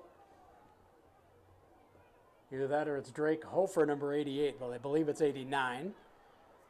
He's sitting up and holding one of his arms, I believe, as the trainers check him out. And they're going to get him up here. And, oh no, looks like he might be limping a little. Good to see him walking off Yeah, on his own 2 feet. Getting a little help, but it doesn't look like he needs it. There we go. They kind of let go of him. He lets go of the trainers now, saying, I can do this. So that is good to see for sure. I want to say thanks to Avera Orthopedics. Step up your game with Avera Orthopedics, the official sports medicine provider for Brookings High School athletics. Experts support your every move with technology, orthopedic care, and sports medicine. Make your move to Avera Orthopedics. Visit avera.org/orthopedics to learn more. Clock is running again. 3:15 and counting. 2nd and 19 for the Bobcats after the sack. Handed off to Cauldron right up the gut. He's hit, struggles through an arm tackle, and then struggles forward, gets back to just about the original line of scrimmage. It's going to be 11 to go on 3rd down after the gain of 8. The ball up to the 44. Well, still a way to go, but 3rd and 11 much better than 3rd and 19. And again, we've seen the Bobcats in this situation a couple other times. You just wonder if they're going to try and get it to something where it's 4th and manageable, or if they are going to try and get a pickup of 10 or more, but they're going to sweep it to the right. That right side's been working Quick pitch, Cauldron, keep it himself. Right side down the near sideline, finally forced out inside the 30 at the 28-yard line. 34-yard gain.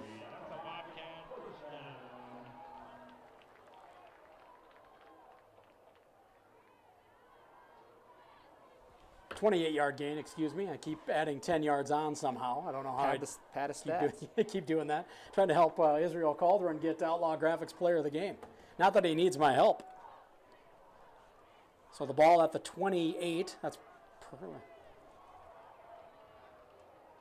where the Bobcats will have the first down in the territory of Mitchell. They roll out to the left off the play action, and Koffel finds Eck. He's down to the 13-yard line. That's a gain of 15. Just a quick fake handoff, rolling out to the left, and a strike from Koffel. And it's another first down for the Bobcats. Eck, again, just doing it all tonight. He's got a rushing touchdown. He recovered the fumble. That's his first catch of the night for 15 yards. And he's also saying, hey, Isaiah, that player of the game's not yours quite yet. Minute and a half to go in the third here. Bobcats trying to tie it up, trailing by 7. And it's a jet sweep left to right, handed off to Brandt, trying to find his way inside the 10-yard line, and he will. We'll see where they spot it. I believe they're going to put it on the 9. That would be a gain of 5. And 2nd and 5 coming up. Just kind of ran out of real estate looking for a move to make, but comes up with a nice game. We got a minute to go here. We're going to say it's a gain of 4, 2nd and 6 coming up. Now under a minute to go. Dougie Thomas will be the wide out to the near side, the short side of the field to the right of Koffel. Cauldron to the left of Koffel, and 2 H-backs. Eck in motion right to left. They hand it off. He's got room around the left edge. He's going to score. Second touchdown of the night for Jackson Eck from 9 yards out.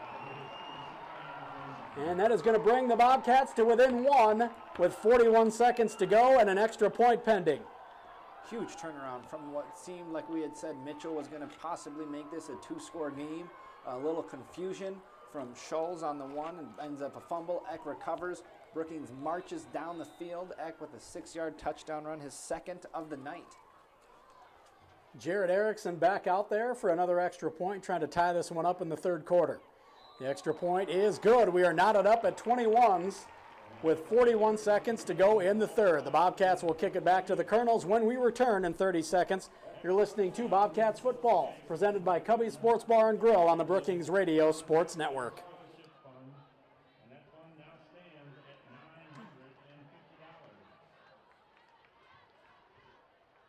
Yeah, I got caught just relying on the scoreboard on that run, and I was like, wait a minute, the lights out. Where were they?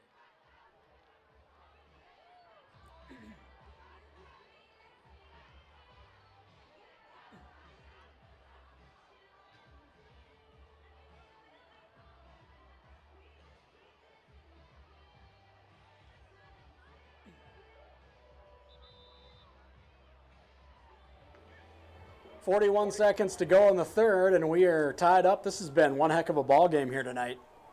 Really good game, and again, we saw it a couple weeks ago as well. The last time the Cats were at home, it didn't start the way they wanted, down 21-0 to Yankton, but they clawed their way back, tied it up, and ended up being a good game. Same thing tonight. They didn't find themselves down 21, but they have found themselves behind 7 at various points throughout the game. They have tied it back up, so right now we'll see if they can get a stop, build some momentum, and see if they can eventually take the lead here, probably going to be in the fourth. Short kick to the right and a fair catch by the up-back.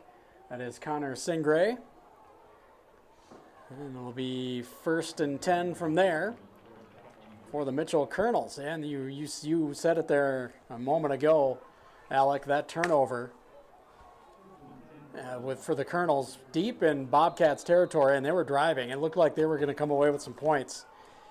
And you come up with that turnover, switch the momentum, and come away with a score. Those are the kind of plays you need to make in a game like this. Exactly. Schultz in the gun, gets the snap, back to pass, throws right side, and had it. A beautiful pass, but it's dropped by Jagger Tyler. They ran that a couple times in the first half, and they run it again in the third quarter, and he was not really open. It was pretty good coverage. He was bracketed on the front and the back by defenders, but it was dropped in there just perfectly by Schultz, and Tyler just couldn't come up with it. Bobcats catch a break, and that's a break that they're going to like to catch, like you said. A great thrown ball by Schultz just off the hands of Jagger Tyler, but Brookings won't be complaining about that. Absolutely. That was just a beautiful pass. Wow. Might have surprised Tyler that it got to him so in such a good spot. Quick pass out right. They get it to the running back, Palmer, and as he turns upfield, he meets several Bobcats defenders. Who else but Jackson Eck was there. Also, there was that, trying to look at the number, was it Carter Wright? I think it was Carter Wright that was also out there. I saw a 4. Pretty sure that's who that was. Yeah, it's got to be Carter Wright. The only other 4 out there, I think, is Brandt. He's on the other side on the defensive backfield. We've got a timeout on the field by Mitchell. They've got a 3rd and 11 when we return in 30 seconds. I'm sorry, no, that's the end of the quarter. We'll return in 60 seconds, and it'll be 3rd and 11 for Mitchell as we switch ends for the fourth quarter. You're listening to Bobcats Football presented by Cubby's Sports Bar and Grill on the Brookings Radio Sports Network. Brrr.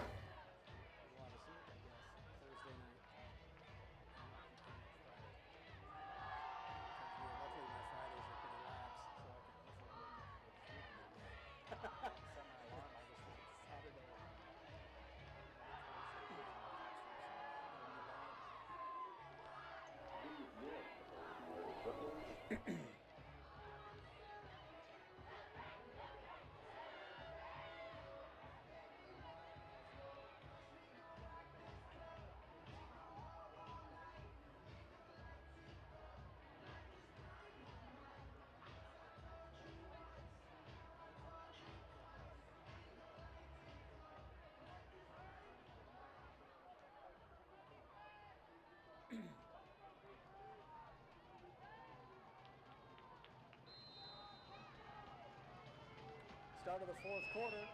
21-21, a 3rd and 11 for the Kernels on their own 33-yard line. And this is what we talked about. 3rd downs, Brookings has to get a stop. It's 3rd and 11. Schultz goes over the middle, has his man wide open, he dropped it. Another beautiful pass. Eck came in with the hit to ensure that it wasn't caught by A.J. Seamson, but that should have been caught, and it should have been a new set of downs for the Kernels, as the receivers on a couple of plays on this drive have failed their quarterback. Yeah, really good throw, and it definitely would have been a 1st down. Nice, I guess, defense there by Brookings after the catch to supply the hit. Or I guess it wasn't a catch, but still excellent throw by Schultz. But Brookings is going to get out of there, force Mitchell to punt it, and here's Brookings, one of their first or second chances where they'll have a chance now to take the lead here in the 4th quarter. Looked like he bobbled it just a little, and Eck then hit him to make sure that he wasn't able to make a catch. And this is going to be hitting the punter, and he's just about blocked it. And who was that was in there? That was, I believe that was, who was that? Well, that was Israel Cauldron, I think.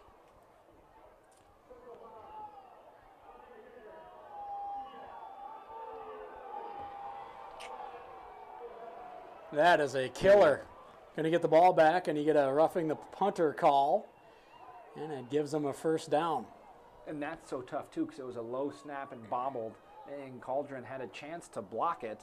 Unfortunately, he got it off just in the nick of time, but, you know, when you go for a block like that, it's so hard. I mean, there's not much Cauldron can do to get out of the way, obviously, when you're trying to attempt to block the punt. And, yeah, he hit him pretty hard, but again, he was a hand away from blocking that, and then it's just a terrible turn of events there for Brookings. Would have gotten the ball back in really good field position as well.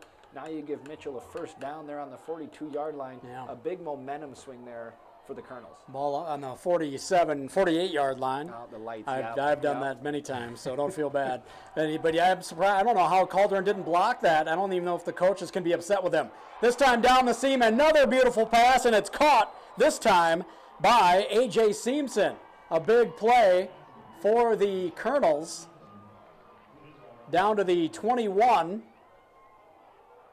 a 32-yard gain. Just like that, after the penalty, Kernels take advantage, and they're into almost the red zone of the Bobcats with them under 11 and a half to go. Huge swing. You go from, like we had said, Brookings getting the ball back to now running into roughing the kicker. Very next play, just an excellent thrown ball by Schultz, caught by Seamsman for, like you said, 32-yard completion. Mitchell again looking to take a lead. And we're going to, there's all sorts of weird motion going on in the backfield. They're going to say a false start. Probably could have had an illegal shift call there as well. There's so much going on that play. It looked like a Canadian football game for a second. So they'll lose 5. Ball back on the 26, and it'll be 1st and 15. We'll say thanks to Kleitz Electric. They believe educational activities are an investment in our youth, and they're pleased to be a community partner of Brookings High School. 10:50 and counting to go. Schultz sends a man in motion right to left. Fakes the jet sweep, keeps it, runs right, runs around the edge, around the 25, and taken down by Jackson Eck with a shoestring tackle. And he runs out of bounds on the near sideline at the 20-yard line, a gain of 6. And that'll bring up 2nd and 9. Ball on the 20-yard line. Well, the Kernels in the red zone. Again, they had a punt. Should have been blocked. I'm still not sure how Calder didn't get a hand on that. I don't think the coaches. After seeing the low snap too, I thought for sure he was going to get a hand on it. I don't think the coaches can be upset with him because he was right on top of the punter, trying to make that play. A quick bubble screen out left side, and a couple of yards and a big hit after a spin by the offensive player. I believe that was Hockett rather. Cole Hockett, who came up and laid the wood. But it's going to be a gain of 2. 3rd and 7 coming up.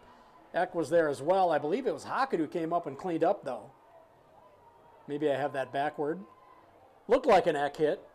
It did. He's in on almost every play. Yeah, so. Yeah, he's all over the place and has been all season. 9.5 to go, a 3rd and 7 for the Kernels on the 18 of the Bobcats. Schultz, an empty backfield, 5 wide, goes down the seam, in the end zone, incomplete, too tall. Eck on the coverage. The intended receiver was Jagger Tyler. It's going to be incomplete, and 4th and 7 coming up. The 18-yard line of the Bobcats. We'll see if the Kernels are going to go for it, if they're going to try to kick a field goal from here. Be a 35-yarder. By the looks, they're going to go for it? Looks like it, yeah, and they wouldn't be trying to draw. Well, maybe they try to draw them offside just to get a little easier field goal shot. But they have 7 to go, so we'll see if they're actually going to go for it on 4th and 7 here. We'll go empty backfield with 5 wide once again. Done that a few times this game. Schultz back to pass. They are going to go for it. He's in trouble, and he's just going to throw it away. Nearly picked off. Caleb Lohr was there along with Israel Caldron, hastening the process of quarterbacking for Trayson Schultz, that is, and he just had to kind of throw it away. And Caleb Lohr just a good job of applying the pressure, giving Schultz no time to really get a play off. Like you said, just had to get rid of it, so it wasn't a sack. But you got to love when you have a guy like Caleb Lohr who can apply the pressure that quickly. I mean, if I saw a guy running at me that size, I would also throw the ball away as quickly as possible. We're too far away. I couldn't hear a shriek, but there may have been one. And that would have been the 16th sack of the year for Caleb Lohr. He's having a heck of a year. 15 sacks on the year. So the Bobcats get it back. Trying to take their first lead of the game in the 4th quarter. Head off right side. Caldwin has room across the 25, out across the 30, and they're going to spot him at the 34-yard line. That's going to be a quick gain of 16 yards. So moving the sticks, and Israel Caldron keeps chewing up the yards. Huge, yeah. Again, puts him at 160 yards on the night. That right side has just been tremendous for the Bobcats. I mean, the running game itself has been unbelievable tonight, but something about that right side tonight has just been working extra well. Expect to see him continue to go that way. 1st and 10 on the Bobcats 34. Quick pitch left side for, it is Caldron again. He's got lots of room. He's zigzagging across midfield down the near sideline and ran out of real estate, or he might have had 10 or 15 more.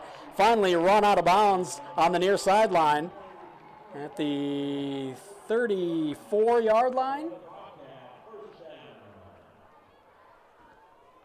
Mitchell must have heard say that they were going to keep going to the right side, so Clark said, hey, let's go to the left. 23-yard gain. They put the ball on the 43. One of the refs was over on the inside the 30 doing something. I thought he was spotting the ball. It was hard to tell exactly where Caldron went out of bounds on the near sideline. This is the bench, but he is out at the 43. They head off to Tyson Brandt this time, right side. He's got room across the 35, and he's going to be right at the line to gain. I believe he's going to have a first down. We'll await the moving of the six. We've got a timeout on the field, and I'm not sure if we've got a first down. It might be 2nd and short. Looks like they're not moving the sticks. We'll keep it right here during this timeout. Sounds like a gain of 9. Yeah. 2nd and 1 on the board. So. Man, how do they not measure that? That looks close. Again, too much work for the chain gang. I don't know why they're not measuring that. Or if I'm Coach Clark, I'm saying, hey, measure that. I think we got it. It's very close. Yeah. At least. So I'd be surprised if somehow they don't measure this. That would be wild to me if they didn't bring out the sticks and try to look at this. Doesn't look like they're going to. It looks like officially it's 2nd and inches coming up, if that. Man, is that close. I want to say thanks to Century 21 Krogman and Company. They back all Bobcat athletics and activities. Let their team of agents be the home team advantage for all your real estate needs. Find them at century21brookings.com, and go Bobcats. I'm asking for a measurement. I don't know what's going on right now. I'm losing. You're gonna get it. I think you're right. I agree. It looks like the ball is just. It's so close. So Koffel in the gun. Back to pass. Quick swing pass out to Conrad. He's going to have the first down across the 30 to the 28-yard line. A quick gain of 5. So all my complaining moot.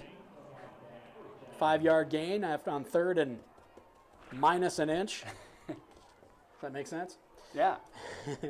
And it worked. No, I'm sure Mitchell was probably assuming with Brookings only needed half a yard, you're going to run the ball. So that's where Brookings has to do it, just like they did, kind of keep Mitchell on their toes. Mitchell was probably expecting a run from Brandt or Caldron, but instead you throw it left side to Conrad, picks up a gain of 5, keeps the chains moving. You've got 7:45 here left in the fourth.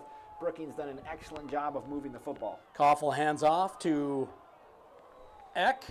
He's a little upset he didn't break that one for a longer run, but he gets down to about the 24, gain of about 4, and it'll bring up 2nd and 6. Yeah, and it was excellent use of the down. It was 2nd and inches, so you had the 3rd down to run, and even if they know what's coming, you can probably get an inch. So good job by the Bobcats coaching staff there. We've got a 2nd and 6 coming up. Tied at 21. Coming up on 7 to play in the ball game. Koffel hands off to Eck. He runs against the grain to the right. Now goes up the center of the field, lowers his shoulder, and just carries a tackler or two with him and gets to the 19. That'll be a gain of 5, and it'll be 3rd and 1. 3rd and short coming up here for the Bobcats. Well, this one looks like a 3rd and 1. Yeah, this is legit. They don't need to bring out the measurement sticks for this, but that other one, wow. So 3rd and short here. Caldron, the running back, next to Koffel. Eck in motion from the right H-back spot. Hand off to Caldron, right up the gut. Stutter steps, jump cuts to the right, and has a good gain across the 10 to the 9. And that's going to be 1st and 10, or 1st and goal, rather, from inside the 10 for the Bobcats. That was a gain of about 10. So the Bobcats in business here. 1st and goal on the 9. Trying to break this 21-21 tie and get their first lead of the game in the 4th quarter here. Quick pitch out right to Caldron. He cuts inside, jump cut, avoids a tackler, and almost avoided the jersey tackle, but he's going to be down at the 7. A gain of 2 will bring up 2nd and goal. And that's something, too, we've seen a lot from Brookings runners tonight. It looks like they're going to get tackled for a loss or whatnot, but they make one, if not a couple extra moves, avoid a couple tackles, and they get a couple yards out of it, which is still big momentum for them. And it's often been a senior making those type of plays on senior night here for Brookings High School. Koffel in the gun. 2 H-backs and a wide out left. Handoff to Brandt, right side. Cuts it up, cuts it back against the grain, hit, and pinballs his way over the goal line in for the touchdown. We do have a flag from that far sideline. We'll await the call. For now, it looks like it might be 6 for the Bobcats, and they'd be up 27-21 if this holds up.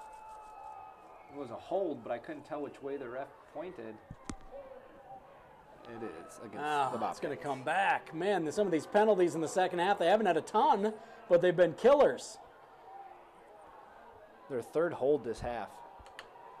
Negating a couple of first downs in the 3rd quarter, and now a touchdown in this one. Of course, you don't know if the touchdown would have happened without the hold either, but just frustrating. 5:23 to go. So 2nd and goal, ball back on the 13. Koffel back to pass, goes over the middle, has his man, finds him. What a nice pass to Jackson Hoffman, his first catch of the night, and it's for a touchdown from 13 yards out. Excellent fake there, too. And again, with a team like Brookings who runs the ball so well and so much, play actions like that, when you run it as perfectly as Brookings did, it's going to work to perfection. And we saw there, Koffel, an excellent throw to Hoffman for 13 yards and a touchdown, giving Brookings their first lead of the night. A couple of seniors there as well. Koffel to Hoffman on senior night. And Erickson, the kick is good. And it is 28-21. Bobcats with their first lead, as you heard Alec Johnson mention moments ago, with 5:19 to go in the 4th quarter. The Bobcats will kick it back to the Kernels when we return in 30 seconds. You're listening to Bobcats Football, presented by Cubby's Sports Bar and Grill on the Brookings Radio Sports Network. Central Bank contributes another $50 into the Touchdown Countdown Scholarship Fund, and we have reached the season max of $1,000. Thank you, Central Bank and Take Country 102.3. That scoring drive for the Bobcats, 82 yards on 11 plays, capped off with the Koffel touchdown pass.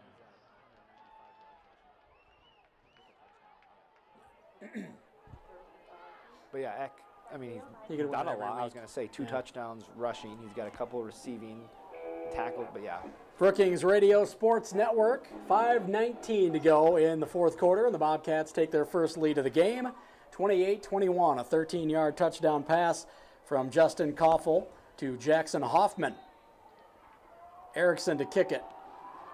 It'll be a short kick to the left at the 25, perfectly done. Probably what the coaches told him to do, taken by one of the upbacks. That is number 42, Hudson Borgen, and out across the 35-yard line to the 36. It'll be about an 11-yard return on the kick. So the Kernels have it, 1st and 10, trailing for the first time in the ball game. And only 5:14 to go. Big possession here for the Kernels. You know, with how well Brookings has been doing running the ball tonight, you have to expect if they do get the ball back with a lead, they're going to be able to run a lot of time off the clock. Mitchell with only 2 timeouts left, so not quite in dire need to score on this drive, but there's not much time left for them to tie it up. Student body left for the quarterback Schultz. He has to cut it up as it was defended well on the edge. And he's going to pick up about a yard, maybe a yard and a half. 2nd and 9 officially coming up here. Nice job by that Bobcats defense, flooding into the backfield on that left side of the offense of the Kernels. Shut off what they wanted to do, and he couldn't find a lane. Cutting back against the grain. They're actually going to give him a gain of 2, I guess. 2nd and 8 coming up. Ball on the 38-yard line of the Kernels. 4 wide. Schultz, like they had a little bit of miscommunication on the read option. That time it's taken by Parker Denny. The other one was with, I believe that was with Palmer, the earlier one, in the 3rd quarter. So the running backs and the quarterback right now having a little trouble communicating. I want to say thanks to 3M Brookings. They're pleased to be a community partner of Brookings High School. Dedicated to science and exploration, 3M Brookings works to improve your everyday life and ensures you are never more than 10 feet away from 3M technology. Good luck, Bobcats. 4 wide. Schultz back to pass. Another middle screen. This time to Palmer. He's got room. And closing the gap quickly is Jackson Eck. Looked like he was going to easily have a first down, but Eck tackles him a couple yards shy. That's a gain of 5. It looked like it was going to be a big gain. Huge tackle by Eck, and again, he came from, looked like 4 or 5 yards away from him, and then just able to dive at the legs, tackle him down. It's 4th and 2, a huge 4th down. Like we said, only 3.5 to go. This is it, right? Not, I wouldn't say this is it, but still, if you give Brookings the ball back with 3 minutes left to go, and like I said, the way they've been running the ball, it's not going to look good for the Kernels. And Mitchell only has 2 timeouts left. So that's why they're probably going for it here on 4th and 2. Going to fake the pitch, keeping it short. It's going to be hit and taken down. Guess who? Jackson Eck, tackle for loss of a yard on the play. Does he ever get tired? He has got, his celebration says he is not tired right now. He was jacked up. All over the place. And again, that's senior night. That's just a leader of this team. He has been all season. We've seen it tonight offensively, defensively. 4th and 2. He gets the stop there. Like we said, 3:09 left to go. Bobcats up 7. They're going to try and take off as much time as possible. That's just a huge stop for the Bobcats. And he jumped up in the air and gave a big fist pump. He was jacked up. He was jaxed up. Sorry. It works. All right. If you say so, I'll trust you. I think you're just comfortable with me sounding like an idiot. You're used to it. 3:09 to go. Tyson Brandt in motion from the left H-back's body, gets the handoff and runs back to the left, picks up about a yard. Tough yard. 2nd and 9 coming up. Ball now on the 43 of Mitchell, and they take their second timeout of the second half. They'll have 1 left. We've got 3:03 to play here in the ball game. The Bobcats have a 7-point lead, and they've got the ball trying to run out the clock with just over 3 minutes to go here in the fourth quarter. We'll take a quick 30-second break. You're listening to Bobcats football, presented by Cubby's Sports Bar and Grill on the Brookings Radio Sports Network.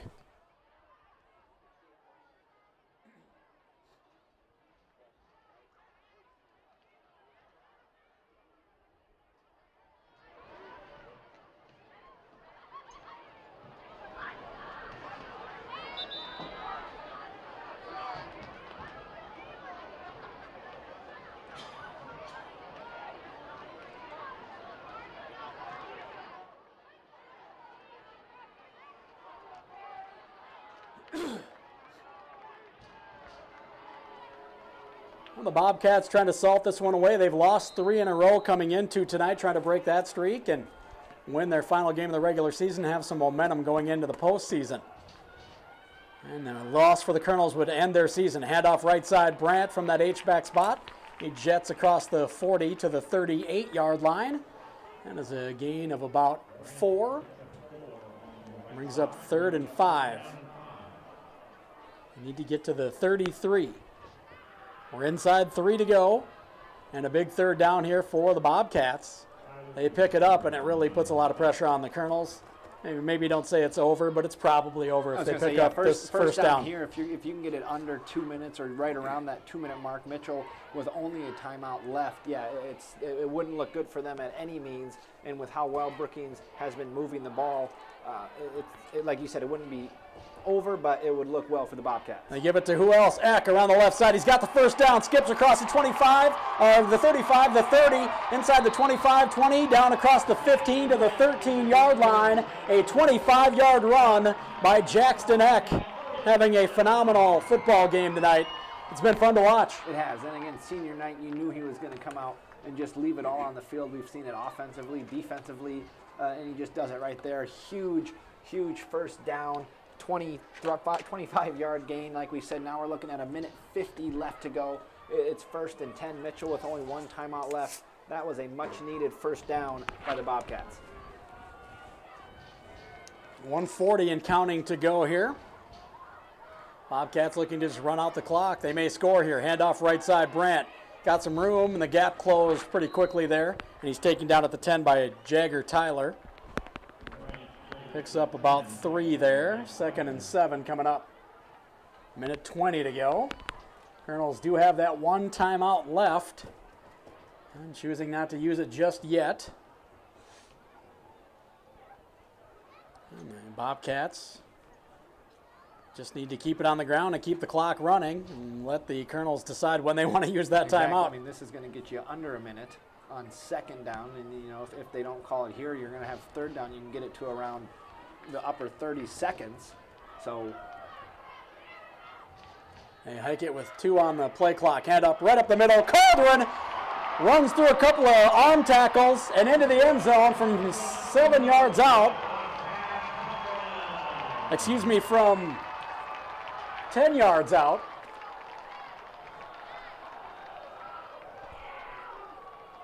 And that's going to be a 2-score game now. The Bobcats 34, the Kernels 21. Safe to say that might do it. Yes, I believe you are correct. And we've got a timeout before the extra point kick. Curious? The kicker.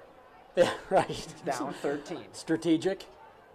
That's some chess move that's far beyond where I'm thinking. But what do I know? We've got 46 seconds to go, and it is 34-21. The Bobcats leading over the Mitchell Kernels, and the extra point pending after the timeout. If he misses this, it looks like a good timeout. Okay. I'll go with you on that. If he makes it, well then you're just out of timeout. I just had a loss as to what that timeout is all about. Maybe they're trying to get some guys, some seniors in there for the last one of the last plays. They still have the kickoff and some offense as well, but that might have been what they were doing. 46 seconds to go. Erickson going to kick. Koffel going to hold. Bauman the long snapper. Snap is good. The hold is good. And the kick is good. 35-21. So it has been 21 unanswered points in this second half for the Bobcats. They lead 35-21 and have not given up any points here in the second half. They trailed 21-14 at halftime. Oh, wait, no, 21-21 at halftime, sorry. But they've scored 14 unanswered here in the second half. Again, the math is just throwing me. Math, it's tough. Math on Thursdays is much harder than it is on Fridays. Math on Friday is a lot easier. A lot easier. Less stress on you. The week's almost over, pretty much over, Friday nights. But generally catch up. I'm a little slow. I generally get there. Bobcats going to kick it back to the Kernels. Erickson going to tee it up on the 40. He'll go center of the field.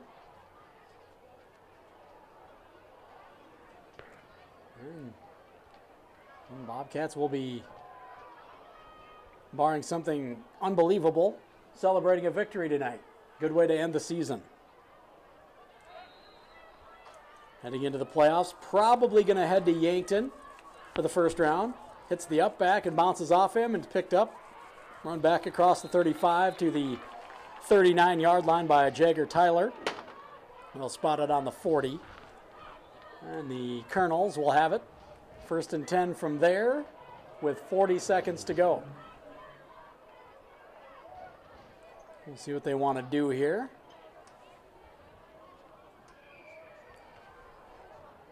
They're going to run plays or kneel it out, whatever they want to do. I'm guessing they're going to run a couple of plays here. You might as well work on something. And again, you're a deep throwaway touchdown to an onside kick away from making it really, a one-score game. So yes, like you said, they would need some unbelievable things to happen, but still 40 seconds. The game is not over yet. Trayson Schultz back to pass, sacked. 16th sack of the year for Caleb Lohr. Back on the 27 or 28-yard line. Now it might be. Yeah, without a timeout, it makes it pretty tough. Going to get all your players back and lined up and run a play here. It's going to be 2nd and long here. Put the ball on the 30. They need to get to midfield, so 2nd and 20 coming up here. As Lohr was on him before he turned to look downfield. Shot out of a cannon from that right DN spot. Lohr in there right away again. Hits him before the quick bubble screen. And he finds his man on the right side. He goes across the field to the left. And across the 35 and fights his way to the 40. That would be to the original line of scrimmage, a gain of 10. And that is going to end the game. That was A.J. Seamson, by the way, with the catch and run. And it's going to be the game. 35-21, the final on the scoreboard. The Bobcats get a big win. They improved to 5-4 to end the regular season. The Mitchell Kernels fall to 2-7 to end the regular season and their season with the loss. So the Mitchell's season comes to a close here at the Dana J. Dyke House tonight. It's going to do it for the game. 35-21. We'll take a 5-minute break, and we'll be back with some unofficial stats from Alec Johnson out here at Dana J. Dyke House when we return for the postgame. You're listening to Bobcats Football, presented by